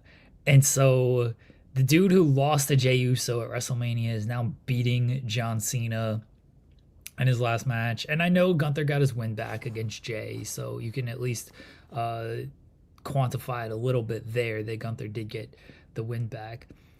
But I understand why people were upset about it. I wasn't thrilled with it. It wasn't. I get why they did it. I just hope the follow-up's good. Just make the follow-up good. That's what you have to do out of this. I don't have a lot of trust that they can, because why should I have? I mean, trust. The short term for now, I guaranteed until at least January 5th, your bar should be in the floor as to your expectations for any follow-up. Any legitimate, that's true. It should be lower than the floor, because we're going into that holiday season and we're going into the punting time. Because if you want proof that they're punting, they're taping SmackDown tonight after Raw, and I think they're actually taping next week's SmackDown, because they're going to Detroit for SmackDown on Friday. So they're taping out of order, because we're getting into the holidays. So they're doing, I think, a double taping in Michigan. They're doing a double taping tonight, which will be for live tonight, and then next week's Friday night SmackDown. And then they go to Friday and they go live on Friday and they tape Raw that will basically cover for the SmackDown that they taped this past Monday. Do you see what I'm trying to say? Yeah, I get it. That sounds very dumb, but I get it. But they're taping out of order because 'tis the season. It's going to be, just set your expectations low right now, lower than you have before, for the Gunther follow-up, because the Rumble's at the end of January. All eyes are on that January 5th Raw. If they do anything with Gunther, I don't expect them to really start until that January 5th. But I don't even know. I don't even know. But this is also the problem with WWE, is throughout this whole year, honestly, throughout this whole year, this has been a problem with this company, is they do a big moment and then they don't follow it up for weeks. And then by the time the follow-up rolls around, it's like, oh, I don't really care. And they gotta do so much work to get back into it. Cena's heel turn being the biggest example. Happens at Elimination Chamber. Cena's off television for 2 weeks after that, until they're in Brussels and he does everything. It's like, oh, okay, cool. It would have been nice if Cena was part of Raw the following Monday, and would have been nicer if the Rock was all part of this. But it's like, no, you gotta wait 2 weeks to see John Cena after all of this. Brock returning. Brock's back at SummerSlam. When was the next time he was on television? 2-3 weeks later. It's like they do these moments and then the follow-up is not good. At least Gunther's going to be on TV tonight, and hopefully they can establish something. I'm not saying jump him right into a feud, but establish something for Gunther. He needs a good promo out of this, whatever that might be. He needs some type of good promo here to really set the tone for his January. If he gets confronted, okay, and maybe you build up something. Maybe you do build up something for the January 5th Raw with Gunther. I think that wouldn't be the worst idea in the world. Gives people something to look forward to. I don't think anybody needs to, unless it is R-Truth, because at least there's some sense there. I don't think anybody needs to step to Gunther and be like, you retired John Cena. Again, he faced John Cena in his last match. Gunther didn't do anything wrong. He just beat the guy he was tasked to beat. Yeah, he didn't force John. He didn't retire. I can't reiterate this enough. He didn't retire John Cena. He faced John Cena in his last match, and he beat him. Okay. Again, he didn't do anything wrong by doing that. So I don't need someone stepping up for John Cena, I can't believe you put out John Cena like that. He beat him. It was going to be his last match regardless. What do you want the guy to lose? No, he went out there and he won like he should. Good on him. But there, you do need some type of story coming out of this with Gunther and whoever he might face, even if it is a 2-3 week story before you get him rolling into the Rumble. He's gonna have a Miracle on 34th Street fight. Get Maybe. ready. It's gonna be him and Damian Priest. So I'm looking at the calendar, and so they've got the Raw on January 5th. That's in Brooklyn. Then they go to the UK. The first Raw is actually in Dusseldorf, which is not too far from Vienna. And if they don't put an entire episode around the Gunther story, whatever it is, I would be surprised. And it's location based, but like, how often are they in his neck of the woods, so to speak? Right? This is one of those times.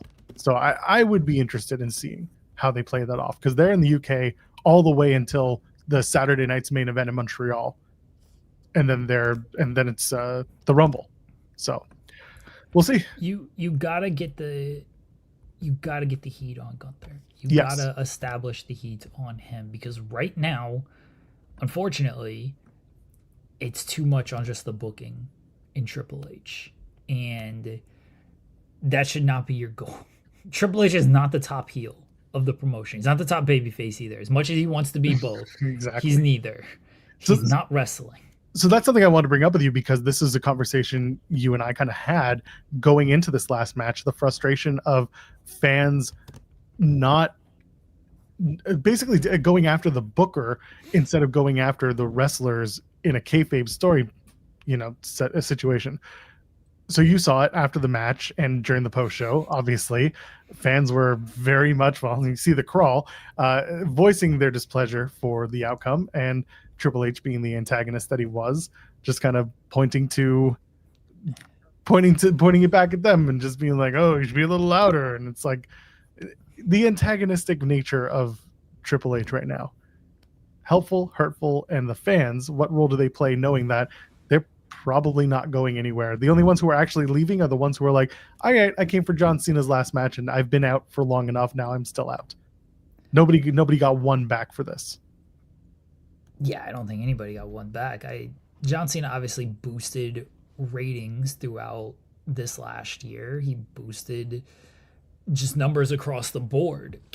Look where the Netflix numbers were with him appearing and are with him not appearing. I know Stranger Things didn't help, and that kind of hurt the Netflix numbers overall. But regardless, Cena's last Raw appearances did well above what they've been doing all year outside of the first couple of weeks.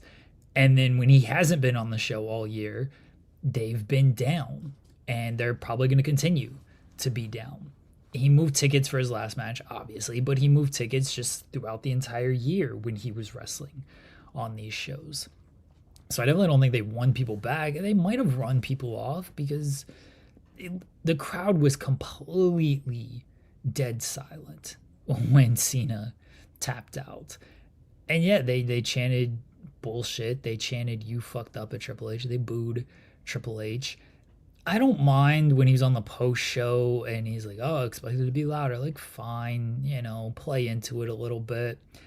I hate. And this is what I hate about the press conferences in general. And WWE's actually gotten worse, because at least when they did press conferences with actual press, not everybody was asking about like booking decisions and partial kayfabe and partial not. Like, some of them wanted actual stories, or when's the next time you're coming to our town?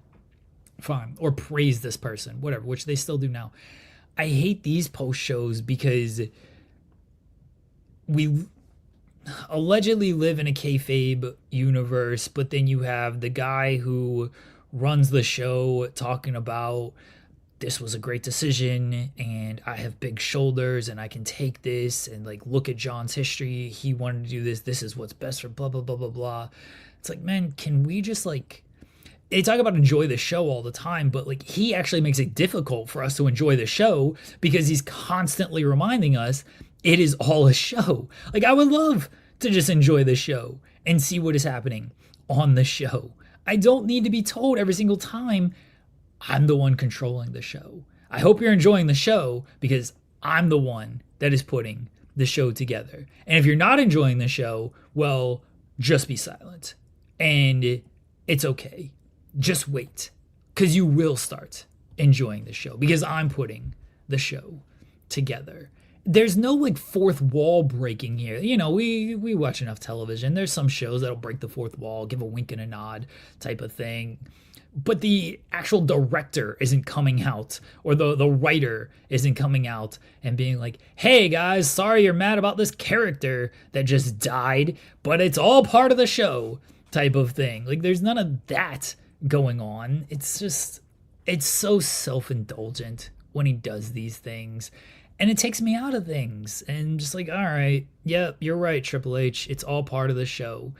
And when you book something people don't like, you got to sit there and take that, because you got to constantly remind us you are running the show. Damn, it's almost as if your press conferences shouldn't have left in the first place. Just don't do them. Just don't do them. At this point, they're just going to cancel them. They'll do the post shows inside. They'll do them they'll do them behind a big green screen in a room that's separated from the fans. You know, you won't get any more. This is what we do. You'll just get moving on. You know, the next story. The story never finishes. Anyway, Live Glass is saying I was yelling Boo Earns. I was saying Boo Earns. Man getting hit by football. Anyway, yeah, I saw it. I was listening to it. I was like, this is so stupid. The fans yelling at Triple H being antagonistic and just being like, oh, it's all part of the show, man. Just to watch the show. And like, he's allowed to say it. Of course, it's his show. But eventually, you're either going to run off fans, or the fans are just going to be like, all right, I guess I'll keep watching reluctantly. But it doesn't add. There's no good faith that comes from this. Like, all the goodwill that's kind of come out from the last year is kind of dead in WWE. Like, the ticket prices going up, going back, you know, like moving events to other places after they were announced for other spots, like talking about Mania and doing New Orleans and going to Vegas, and like just the way things have been from a business standpoint. It's eaten up the goodwill for a lot of fans. It's a lot of money you're expecting, and a lot of stuff that you want. The ESPN deal is another one where it's like, you can watch it with your YouTube TV, but also you can't watch it with your YouTube TV. So now you're going to spend $30 a month on ESPN Plus to get the WWE shows if you're only watching WWE shows. Like, they've eaten up a lot of goodwill. This is why I said they should just have John Cena win, because fans will be excited about John Cena winning, and they will be like, oh, you know what? They actually had John Cena win his last match. He got to go out happy. I'm excited for this. I'm happy about this. This makes me want to watch the product more. They gave me what I want when it came to this. So let's see if they can continue to do that. Now, they'd probably ruin it in a week, but if you can tell a story out of this, since everybody loves storytelling, if you can tell a story out of this and it can be good and it can get people captured and enthralled, great. They don't have a great track record throughout this year of being able to do that. Yeah, there's a hope for a turnaround once the new year starts, but I think January 5th will set the tone in a lot of ways for what to expect out of the year. And for those who are expecting hot young upstarts to be the champion, well, if they don't pull the trigger, people might be a little more down on what the product is. But again, we're going into the new year and then the Royal Rumble and into WrestleMania, which is supposedly the hottest part of the year from a booking standpoint. Does it feel like WrestleMania season yet? Yeah, you're gonna get that. And if we get a good build to the Rumble, then that at least kind of gets you a little bit more excited going into Mania. But right now, coming out of it, it's just like, all right, you're burnt out going into the holidays. Let's just get through this is kind of the feeling. It's like, we gave Gunther the win.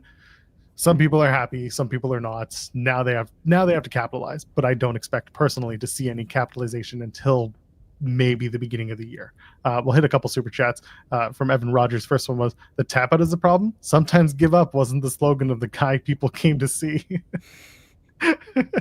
It was multiple things. Like, to me, watching him tap out with the smile on his face was like, so it was twofold.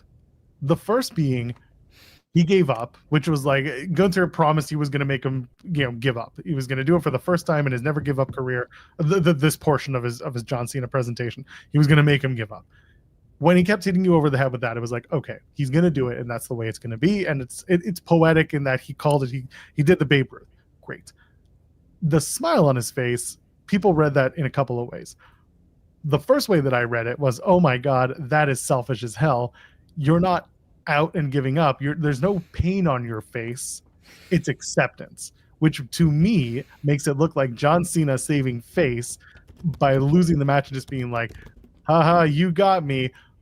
But then on the other side of this, you can also read it as John Cena realized there are people better than me, and I'm ready to go. I'm letting it go. There are multiple ways to read it, and John Cena, being the most fence riding motherfucker in the world, probably wanted you to feel that way too. And that's why I'm like, I don't fault the finish as much, because I just know if that's what he is. And that's what he's going to be. So for me, I was like, all right, this sucks, but also like, it's John, and I fully expected what we got as a finish. Fence riding motherfucker. Tell me I'm wrong. Wow, that's a lot. True. That's okay. And Evan Rogers adding, I think the smile was John realizing it was going to go down well. It wasn't going to go down well in real time. And that's entirely possible too. This fence riding motherfucker probably did it and realized, well, let's just get it over with. LOL, Triple H, you suck. Maybe it was just him. Yeah. Pile Driver saying is, LOL, guys, I'm tapping out. I'm doing the thing. It felt like it was, acceptance from Cena, and fine if that's what your takeaway was from it, is Louis, big fence rider. That's what I was going for. Where's Roman? Hold on. There's the Roman drop. It's big dick rider. Big fence rider. That John Cena. If they were going for like, all right, acceptance, I'm tapping out, like, okay. But this is where like the post match I had an issue with. It's like, I've accepted my fate. I'm out of here. And then you do this post match, and the whole thing was just wonky to me. And you know what part is like really stupid to me? When they put the titles on him, when Cody and Punk handed him the titles, that was just, I was like, this is dumb. Even Cena looked like he's like, what are we doing this for? He has this look, and then he's like, all right, I guess I better like pose with these titles or whatever. Yeah. But that was just so weird. Like, why are you giving him these titles? It's just, I don't know. It looked dumb. What was really funny was like they gave them those titles when normally like you just give them a replica John Cena one of one. Yeah, you couldn't give them like a commemorative John Cena belt, and instead it was like, well, let's give him our titles that he's gonna have to give back to us in like 3 minutes. Like it was weird. It was very weird. Yeah, it was very, very strange with the titles. And again, he looked like he was not even like feeling that whole thing there. But they did it. I think they were going for, remember when Cena and Batista gave the titles to Hogan? I think they were going for like blocked that way out of my head. Okay, well, sure. I feel like that's what they were going for. But yeah, Cena even looked like, what are we doing here? And John probably didn't. He didn't sign off on this callback. So Jay Girls mentioned it as well. So yeah, it was a weird little moment there. My favorite part was at the end, Cena leaves his shoes in the ring, his Skechers and everything, and he goes up the ramp and he turns and he goes, "It's been a pleasure serving you all these years." That's what he said. That is really what he said. In his never give up socks after he just gave up. Bless this man. Where he's like, it's been a pleasure. Like he was friggin' president over here, which he probably would have. I couldn't have done a horse job, but he's just like, I guess the leader of the C Nation out here. but it's been a pleasure serving you after all these years. So ridiculous. And like the beginning of the match when he comes out and he's like, it's gonna be weird for a minute, and he takes the camera from Stu. Nah, this ruled. This final entrance was so good. This was so funny. So he comes out and he's like, it's gonna be weird for a minute. He takes the camera from Stu and then he's holding it and he brings it around to shoot Stu, but production's like, oh, we're not having any of that shit. They just don't show it. Yeah. I mean, amazing. Yeah, but the final entrance was so good though. I was like, oh man, this is legitimately this is the last entrance right here. This kind of sucks, but yeah, I did love his entrance. That was I got goosebumps on that one. Yeah, honestly, it was again, the presentation was really good. The way everything looked, I think, was very strong. I thought that the match, again, I really enjoyed the match for what it was. It was, again, great non-canon send-off for John Cena. They're going to have to find a way to make some of these things canon because parts of the other matches that were supposedly non-canon were treated as if they were canon. You don't think they're going to talk about Saul Ruka beating Bayley and that being a huge feather in her cap? You don't think that, I don't know, Drew McIntyre ruining the opening match isn't going to be used as canon because he didn't want to come to work on SmackDown for some reason, but then decided he was going to show up on Saturday instead? You don't think that's going to be canon? We got, yeah. One last thing on the Cena match. Yeah, then we can move on. One part that I really hated of this match is he's doing the "you can't see me" and he's setting it all up. He's like, "This is the last one. This is the last, come on!" And it takes me out of it because I'm like, "Why is this the last one? Are you not gonna do the move again in this match? You were just blatantly saying yep, this is," and then it gets cut off on it. Good. What the hell? Good. I didn't like him. I mean, it's John, whatever. He's gonna call his spots and everything. But him firing up this is the last "you can't see me" ever. I'm like, why? Why is this the last "you can't see me"? Why are you not going to potentially hit another one? Trying to get the crowd. Match? He's trying to build it. He's trying to get the crowd going. Meanwhile, he's like, this is the last one because I'm giving Gunther all this time to get back up and beat the shit out of me. And then he got cut off though. You're going to do one last five knuckle shuffle, and then you're going to get cut off on it? Oh my gosh. Can you not give the fans anything that we wanted in this match? You can't give us a Cena victory. You couldn't even give us a hit five knuckle shuffle for the last one. Bullshit ass booking. Wow. Part of the show. Ridiculous. It was it was a good show. There's been a run of good shows. Anyway, should we hit on the rest of the show real quick? I mean, I think we've pretty much put it out there with things that will be non-canon, but really the biggest news was Drew McIntyre getting involved in the opening match. It was so good. It was what we expected. It was silly. It was dumb. It should not have been, but it does exist and it happened. It was what we expected. I mean, we sat here once the match was announced, Drew's probably going to run in. It's going to be a DQ because they are so afraid to just beat and make somebody. And that is such a problem with this company right now, is they want to just protect everyone. And this is where I'll give Cena some credit of at least he went out and he just lost. There was no protection out there. He fought, he hit Gunther with everything he had. In the end, Gunther was the better man. Good on Gunther. Now you got to follow up on it, and I hope they can. But they are just so afraid to just beat somebody in these spots, and when they do, they don't know how to follow up on it. Again, that's my concern moving forward, is that when they do actually beat somebody, like Bronson Reed beating Roman Reigns, what'd that lead to? No, he became the tribal thief and he stole his shoes. Yeah. And then Roman Reigns got his win and his shoes back. He didn't get his win back. He didn't get his win back. Did he not win the night? He didn't beat him twice in a row.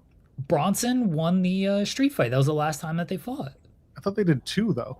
Maybe I'm thinking of a tag match. Yeah, they did the tag match at like SummerSlam, I think it was.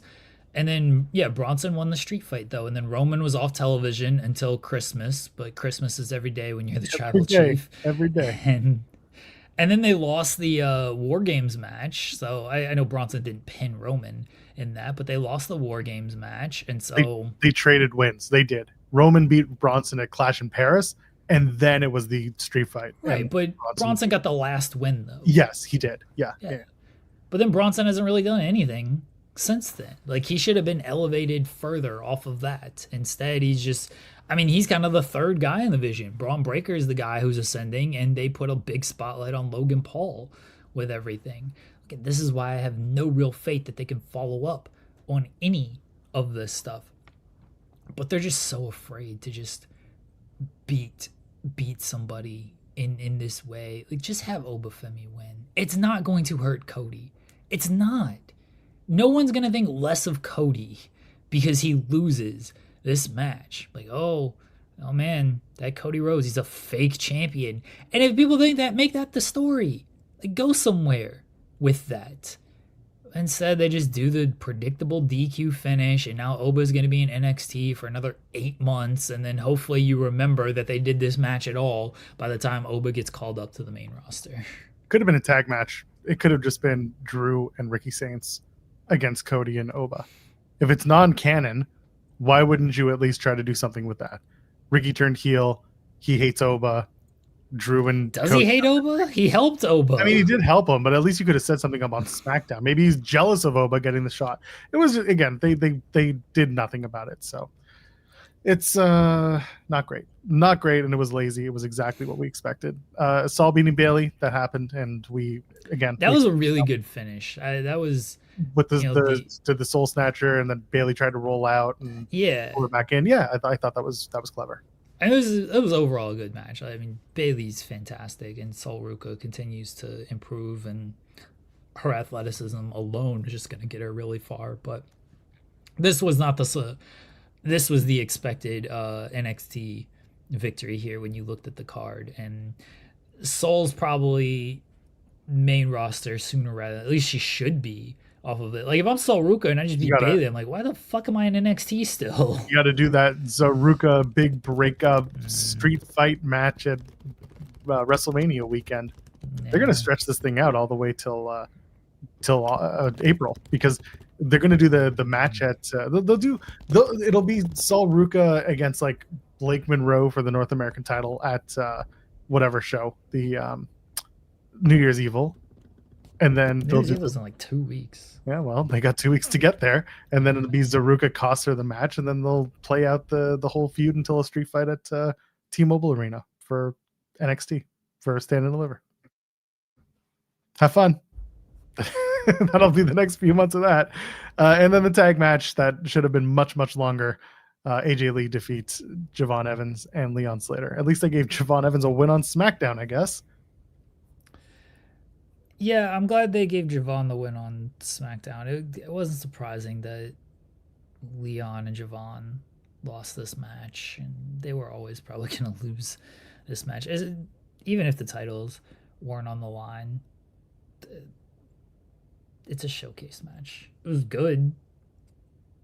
This is where I don't think the win and loss actually mattered. It just should have been longer. The match should have been. They should have had a little more time than sub 10 minutes. They had to get Joe Hendry on the show.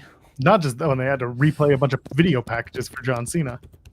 That's fine. I mean, I'm fine with the John Cena stuff. Like, it's his last show. Like, cool. It should be built around John Cena.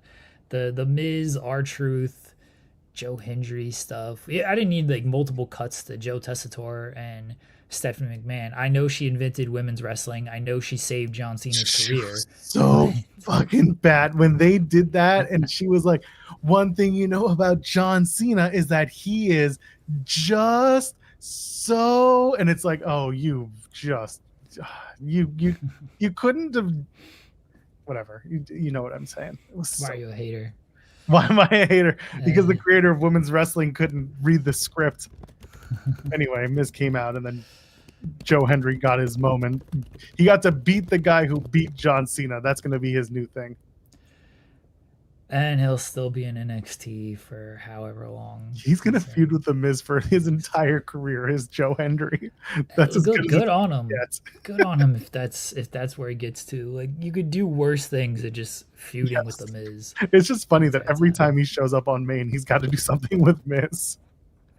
I mean, Miz is a safe choice that you're getting guaranteed television time off of this. There's worse things for Joe Hendry to do. I just like that Joe Hendry's whole thing is turning around. I got a moment at Royal Rumble. I got a moment at WrestleMania. I got a moment at John Cena's last match. And then otherwise he's just like doing nothing, and they don't care to actually like follow up on any of this stuff or like make him a worthwhile. He's a meme. Well, yeah. He's a cameo meme is what he is. Eh. Think of every single cameo you've ever seen. That is what Joe Hendry is right now. That's all he is. Yeah. Evan Rogers sent a super chat saying this year was made for Cena sucks people, not the let's go Cena people. And that's the problem. I mean, very well might be right. Once the heel turn happened, it was just like, all right, we're off the rails. We're done. We can't get any better. We can't get any better or worse than this. And they found ways to make it not so great. I mean, even Cena said like this whole year's been like, let's go Cena. Cena sucks. And I know he's given like Cena speak because he can't give an actual answer. But like that, so it makes sense that people would view it that way. But yeah, it was more for the Cena sucks people than the let's go Cena people, because the let's go Cena stuff, he was a heel, so we were supposed to be booing him. We didn't want that. It was what it was. Anyway, I think we can move on from now. Yes, chat, we are aware, and I was going to say it earlier, but we were in a very deep John Cena bag. AEW is coming back to Canada in April. They're going to be here April 1st, Dynamite and Collision at the Canada Life Center in Winnipeg, Manitoba for the return of Chris Jericho, right? That's what it's going to be, right? And then on April the 8th, shout out to my dad, that's his birthday, they're going to be doing Dynamite and Collision at Rogers Place in Edmonton, Alberta. Don't get it confused. Rogers owns a lot of property here in Canada. Here in Toronto, there are 2 Rogers somethings alone. So the Rogers Place in Edmonton will host Dynamite and Collision on April the 8th. And then on Sunday, April 12th, AEW Dynasty will be at the Rogers Arena in Vancouver, BC. Oh. What happened? Sunday pay-per-view, West Coast. And next week is WrestleMania. The week after is WrestleMania. That's going to be a 20-hour event. Yeah. That sucks. The best way to cover it, Jeremy, hop on a plane, go to Vancouver. Don't go to the show. Just get a hotel. Get a hotel for the night. You'll be done by midnight Pacific, and then you'll just fly back and catch up on sleep. I'm not paying. But that's too much flight. No. Oh, come on. It's an easy flight. You can do it. I have jet lag too. No. Oh, who needs jet lag? What do you mean? Who needs? I don't need it. I'm gonna That's get right. it. You don't need it. You just sleep on the plane. You'll be fine. Make it up. You'll be okay. Time is a flat circle. You can drink at the airport bar at 7 a.m. and no one's going to judge you. This sucks. Doesn't have to be your birthday. You'll be fine. But yes, AEW Dynasty coming to Rogers Arena in Vancouver. It's exciting. West Coast fans, hope you're going to go and no, enjoy the show. No. It is a Sunday pay-per-view. Not ideal. I agree. Boo. That's Boo 2 Sunday pay-per-views on the West Coast. Are they doing yeah, that's right. And it's Sunday, March 15th for Revolution in LA. Boo. Yeah. Sorry, fans. Sorry, pal. Boo all Sunday pay-per-views on the West Coast. WWE should just run a Sunday show on the 12th and force them, force AEW to go earlier on the Sunday. That would be great. There you go. And that's one good thing WWE does when they do the counter programming is AEW is like, all right, fine, we'll run earlier. I'm like, hell yeah, run earlier. WrestleMania gets pushed back 1 week. Like, yeah, let's go. Ryan saying, guess Joel's attending the Canadian AEW stars. They are very far away. You are aware of Yeah, this. they're West Coast. There. Yeah. the Winnipeg show, like again, I'm still seriously looking at Winnipeg for February for that Winnipeg Pro show, but I don't think I'm going to go all the way to Vancouver a week before Mania, and that's nothing more than just me saying is a week before Mania, and I don't even know what I'm doing there. I don't think I'm going to Vegas, but I don't know what tomorrow will bring. So yeah, don't think I'm going to those shows. I would like to. I like going to live wrestling shows. I know the joke here is AEW. You know, I hate AEW, but I enjoy going to live AEW shows. Via rail would take 3 days, by the way, to get from Toronto. Days? Yes, because it's a 3-day trek on the train. It's no different than Amtrak if you're doing that. Right. It's like several days. Yeah, that makes sense. Like, I'm not super familiar with Canadian geography, but I know enough just through my years of watching hockey to know that Toronto is very east and Vancouver is very west. So it is kind of like Buffalo to like Oregon, essentially. So if you're in America, just think of how it's New York to LA. Think of those distances. It's New York to LA. Like you could just think New York to LA is Toronto to Vancouver. That's effectively the same thing. But yeah, we have a train that goes, but it takes several days. And if you want to get a nice experience out of that train that takes 3 days, you got to spend like close to $10,000 for one ticket. Coward. Yeah, you think Fightful wants to pay for me to be on a train for 3 days? No, probably not. Give me first class accommodations and I'll go. I'm pretty sure the flights right now to Vancouver are actually relatively cheap, but no, not on my list. I've been to Vancouver. I love it there. I spent a lot of time there when I was working on a cruise ship, but I don't need to go back unless I am asked to go back. And it's not like AEW does anything special for pay-per-views unless it's all in terms of media. They do the post-show scrum, and I got my questions off. I'm good for now. I'm going to leave it for now. Vancouver is beautiful, by the way. Even in April, it's still it's a little rainy and a little damp, but like the snow is gone and it's getting to spring. So if you're thinking of going, I do recommend Vancouver. It's a beautiful place.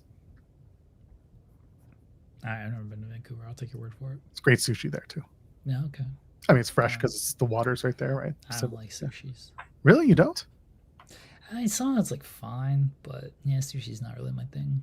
No, I like sushi. It's been a long time since I've had it because no one wants to go and get it with me. My wife doesn't like sushi.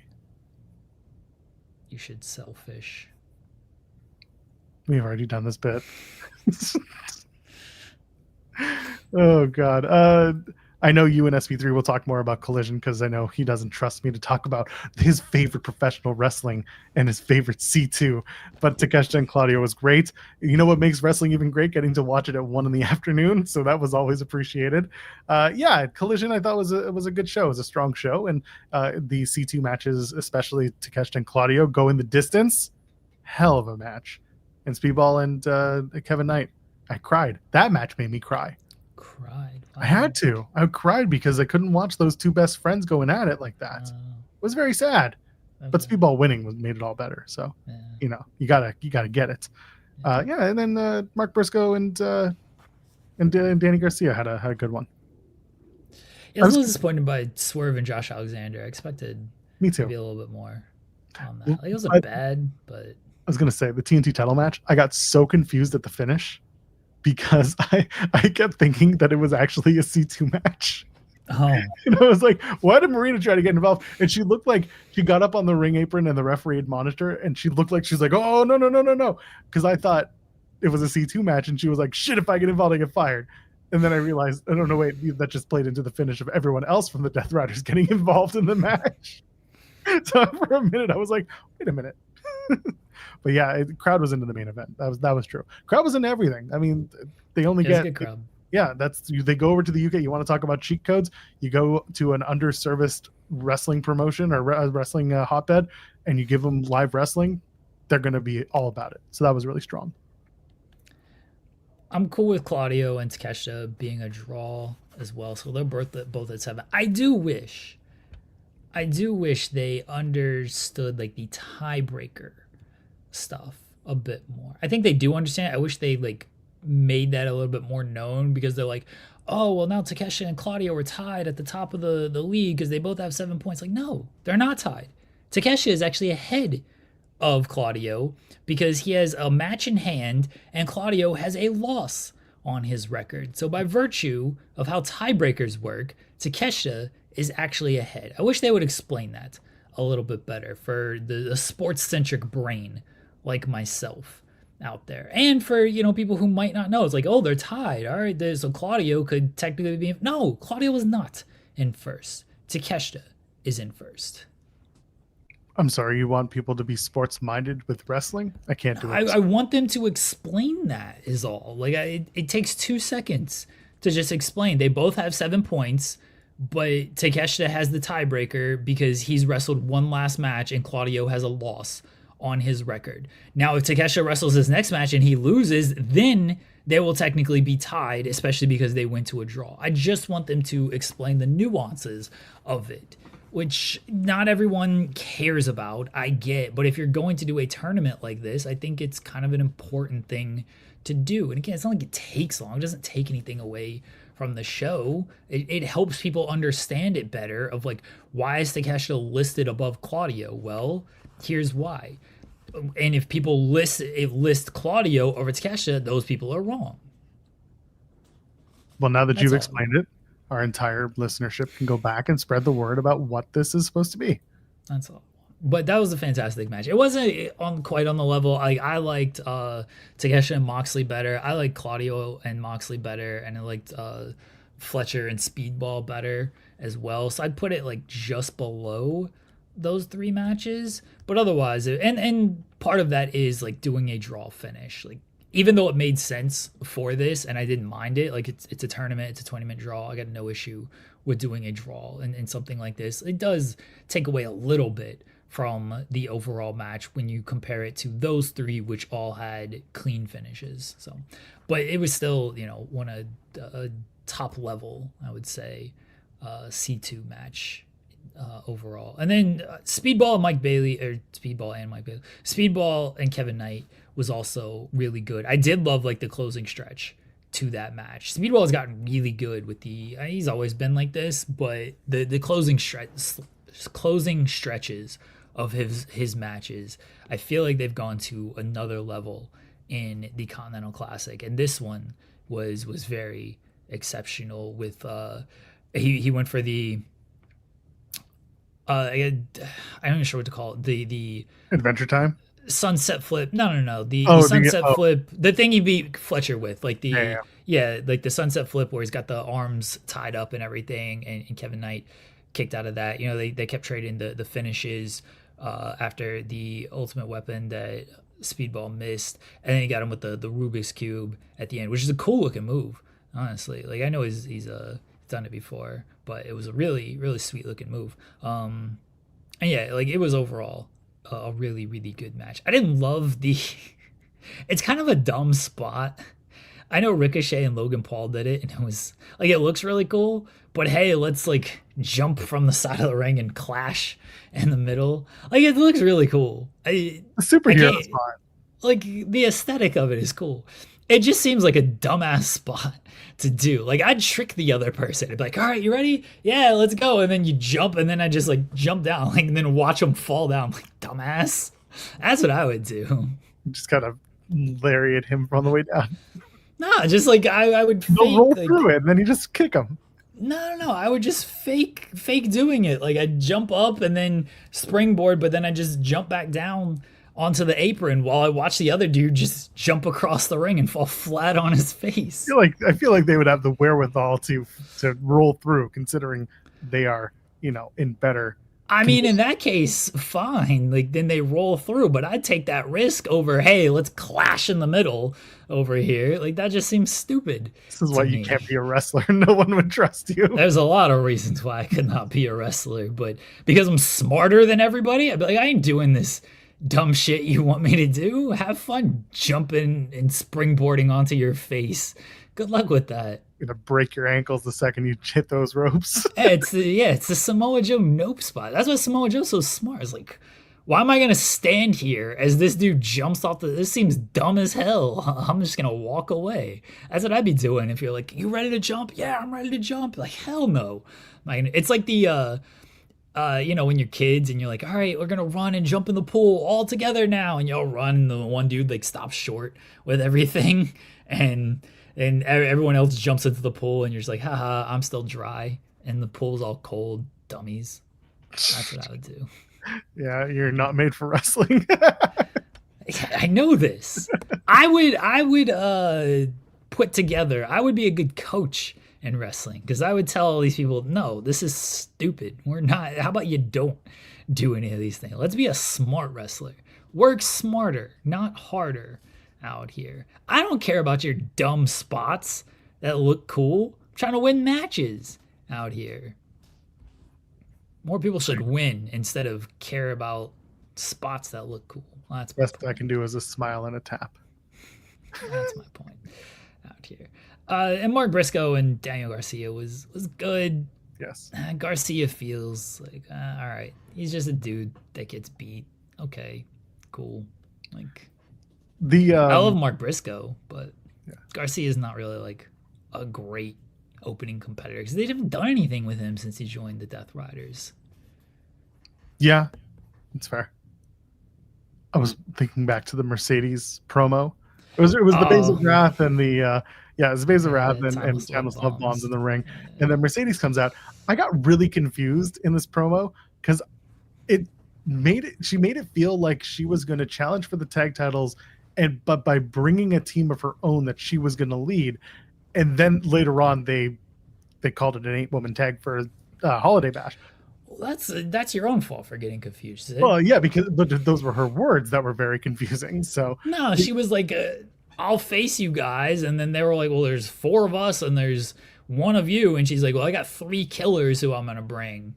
I'm like, "All right, cool." And then they announced it was Athena, Megan, and Marina for the 8-woman tag. Yeah, I wasn't confused by this at all. I was trying to challenge for the tag titles. No, I was confused of like, why is the baby faces out here like, yeah, we'll beat your ass all by ourselves, and then the heel has to be like, well, I got 3 killers on the way. I was like, oh, okay, sure.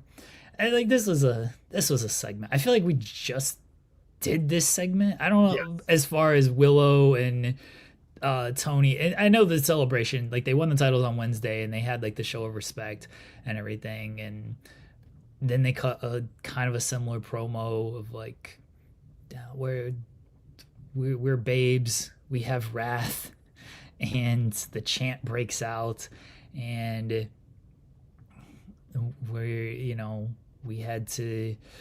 we kept fighting, and we're ready to defend the titles against anybody. It's like, all right, it was pretty generic stuff. Tony Storm was great, and they shook their tits. It's not me being confused, by the way. It's writing trying to not write a tag match into this whole story. You have tag champions. Start having them defend the tag titles. Why not? Four women, or they got to do a 8-woman tag. So we got to do an 8-woman tag, and whoever beats the Babes of Wrath, which I assume at this point, I assume the heels are going to win. They're going to get a tag shot. I'm guessing at World's End. They might just do a 4-way tag match. Create another 4-way tag. The winner gets to design which tag belts they're going to get, because we need some sort of whatever. It was just, Zeno, I was saying the segment felt awkward. It was awkward. It felt like it was just thrown out there. It wasn't as awkward as the backstage between SP3. Listen to my words. They crown tag champions, and they're not doing anything with them. That's the point I'm trying to make. Not that they never said anything about doing tag. No, the point was you have tag champions. You sat here on the show saying, now it's how you build them. This is how you build them. You have tag champions. Start having them defend the fucking belts. Don't talking about the tag title match. Yes, because they have tag champions now. As I was saying, the backstage between Statlander and Hayter was more awkward to me. It's like, I heard you had something to say after your win, and then Statlander is like, yeah, you want to face the title? Name the time and the place. And Hayter's like, World's End. And Stat was like, all right. And Hayter's like, the person you're facing at World's End won't be the person that you're facing that you teamed with tonight. And then Statlander's like, yeah, you better bring it. And Hayter's like, oh, it's already been brought. and Statlander's like, "Oh, well, you better really bring it on." And then Hater broke out into a cheer. That's what happened in this segment, right? Yes. Just, oh man, just everyone's just limping into the holidays. We're all just limping through it. Maybe Thekla gets added to this match, but then you're doing another triple threat for your main title because they're doing Hangman, Swerve, and Joe for the world title on the men's side. So I don't think they want to do 2 triple threat matches for their 2 main titles. So I don't know if Thekla's going to get added to this, but Burr, it's cold in here. There must be some aliens in the atmosphere. Jesus Christ. That's Statlander doing it. I don't know what haters would be. Just there must be some haters in the atmosphere. That's pretty much what it would be. Yeah. Okay. Anyway. Oh, God. I thought that was an awkward segment compared to... Well, that's been the whole way. compared to the women's stuff, or the tag team stuff. Yeah. Let me get this Raw preview and we can get out of here. Joel's so mad about this segment. It's just stupid. It was, and also with the Hater and Stat. I mean, it was awkward the last week too. Well, they haven't been on television. They've just been doing backstage stuff and then video stuff. Yeah, even the backstage stuff was just like, oh, we're gonna have this tag match, and then I'm gonna come after you. And Statlander's like, wouldn't have it any other way. And then they win the tag match, and it's like, well, now I'm gonna come after you. And Statlander's like, wouldn't have it any other way.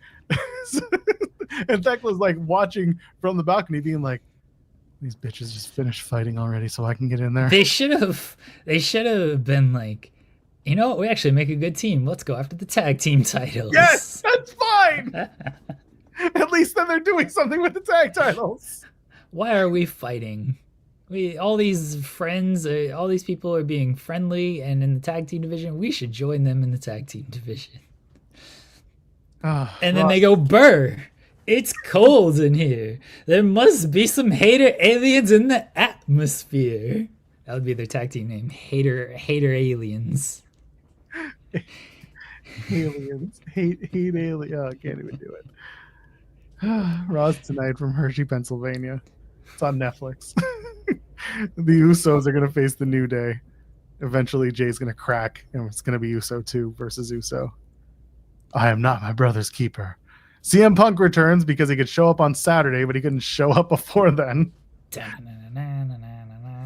He's going to be here forever, though. Logan Paul faces Rey Mysterio in a match that we'll see if it actually happens. You don't think it's going to happen? I think it'll happen. I mean, I don't know. They called it off. Well, they didn't call it off. It was supposed to be Finn Balor last week, and then Logan Paul got involved and blah, blah, blah. You know, could be that. Who knows? Gunther will appear as a thing that will happen, where he says, I put down John Cena. Now I will enter the Royal Rumble and win. And now we're off to the races. What races are they? The very slow race to the Royal Rumble. A month and a half to go. Women's World Championships on the line. Stephanie Vaquer versus Raquel Rodriguez. Very excited for that to turn into a triple threat at January 5th Raw. Nikki Bella's going to come out and beat all our asses. So they're running on the European tour, these three, Stephanie Vaquer, Raquel Rodriguez, and Io Sky. I think Io's a placeholder for Nikki. I wouldn't be surprised. That's where Nikki should get in the ring and do some wrestling. Well, that's not my decision to make. And the Intercontinental Women's Championship is on the line. Ivy Nile goes up against the champion Maxine Dupree. Excited for Natty to make her debut / turn on Maxine, or are we going to stretch it out for a week? I don't know if she's going to turn here. You can do it right away. Just go for it. I think they'll let it build a little bit. What is the main event on this show? Logan and Ray? I guess. Just so they could have Braun Breaker cut another awkward end of the show promo. I don't know. Punk opens. Yeah. I mean, honestly, it could be Punk opens or Punk closes, and they open with something like Gunther could open. Logan Paul, Rey Mysterio. Yeah, Gunther should probably open, honestly. Get all those. Get the Roman Reigns 2017 boos after WrestleMania. I think the actual main event is... I think Gunther's gonna open, and they're gonna set up a match with Gunther that'll be the main event. And I still think it's gonna be R-Truth.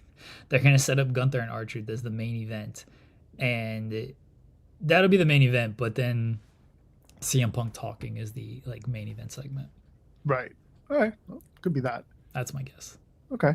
And maybe it could be one of the women's matches as the main event because they are title matches. No, just putting it out there. They don't care that much to main event with either of these title matches. Sorry. That's fair. I'm just trying. They love Stephanie Vaquer. She could be the main event. I think they like Stephanie Vaquer. I don't think they like her enough to put her in a main event spot, and they definitely don't like Maxine and Ivy Nile enough to main event. That would be hilarious. That would be telling the audience, like, hey, you stick around for SmackDown. That's cool. At least the one good thing that comes from all these taped events is that Netflix just pops them up and just like, all right, enjoy, suckers. Is this show gonna go on early, or is it still starting at 8? It's still starting at 8. That's I think and with SmackDown, they're just taping matches. I honestly wouldn't be surprised if they tape like 3 matches for that SmackDown. Because again, this is I think the Boxing Day SmackDown that they're taping. They're not taping next week because next week is live. Or sorry, this week SmackDown's live. The following week SmackDown is taped. They're just taping out of order. Oh, SmackDown could tape before. That's fair. Yeah, okay. All right. Sure. Again, I don't expect many matches, if any. Sorry, I do expect matches. I just don't expect many matches. Punk versus Bronson Reed main event tonight. Ooh, that's in DQ. They ain't beating Bronson Reed. I mean, they shouldn't. And they ain't beating Punk. Hell yeah, I might have to review this show tomorrow. You guys can sit around talking about the women's tag team division in AEW for a bit. Burr. It's cold in here. There must be some hate aliens in the atmosphere. You gotta find a better fit for that name. It's got to be kind of like 1 syllable or 2 syllables. I got too many syllables. Yeah. In there. Aliens. That's the problem. That's what Haley Steinfeld. No, that's the Hale. We have our Aliens. Oh, give me a Hale. Yeah, those are our Aliens. Yeah, true. Yeah, I can't do Aliens. Statters. Statters? I don't know. That doesn't make any sense. Why? It's Statlander and Jamie Hayter. Statters. Oh, Statters. That sounds like dyslexic stutter people. Well, Staters? All right. Staters. We're making a statement. Yeah. No, that's too long. That's too long. You got to do two symbols for the song. Yeah. Yeah, it's gotta be 2 syllables because it's clovers. So Haitialians? No, it doesn't work. It's still 2. That's must more be than some Haitialians.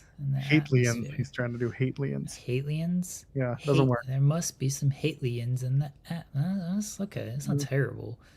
Staters is kind of where we're at, I think, right here. Yeah, I guess so.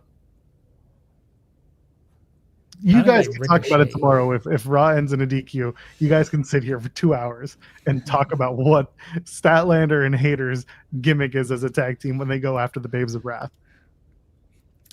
I'm invite Ricochet on our podcast.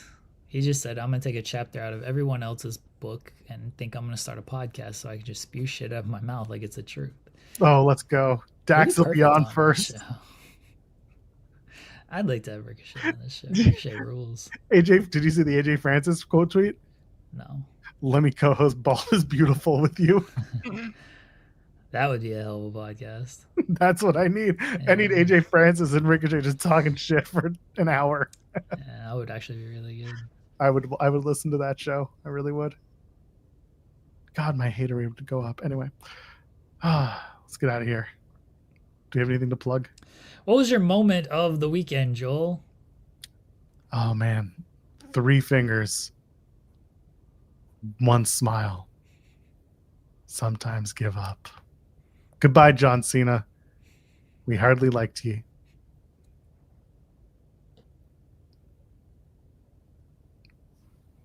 My moment of the weekend was the crowd booing Triple H and chanting "You fucked up" at him for his god-awful booking of John Cena on Saturday and throughout 2025. Yeah, that's fair. Results of our poll question: who was the biggest loser on Saturday? 12% said John Cena, 43% said Triple H, and 45% said the fans. Good job voting on the poll question, everybody. You guys are correct. The fans were the biggest losers. We didn't influence this at all, by the way. I mean, Triple H, he was right there with them, so as he should be. Part of the show. It was almost split. All right. What did we accomplish on the show today, Joel? Man, if you need to tap out, just do it real quick and put a smile on your face. The reaction of the fans will guide you. And when you're really down and out, just remember there are women's tag team champions who just can't have a match for the tag titles that they won. I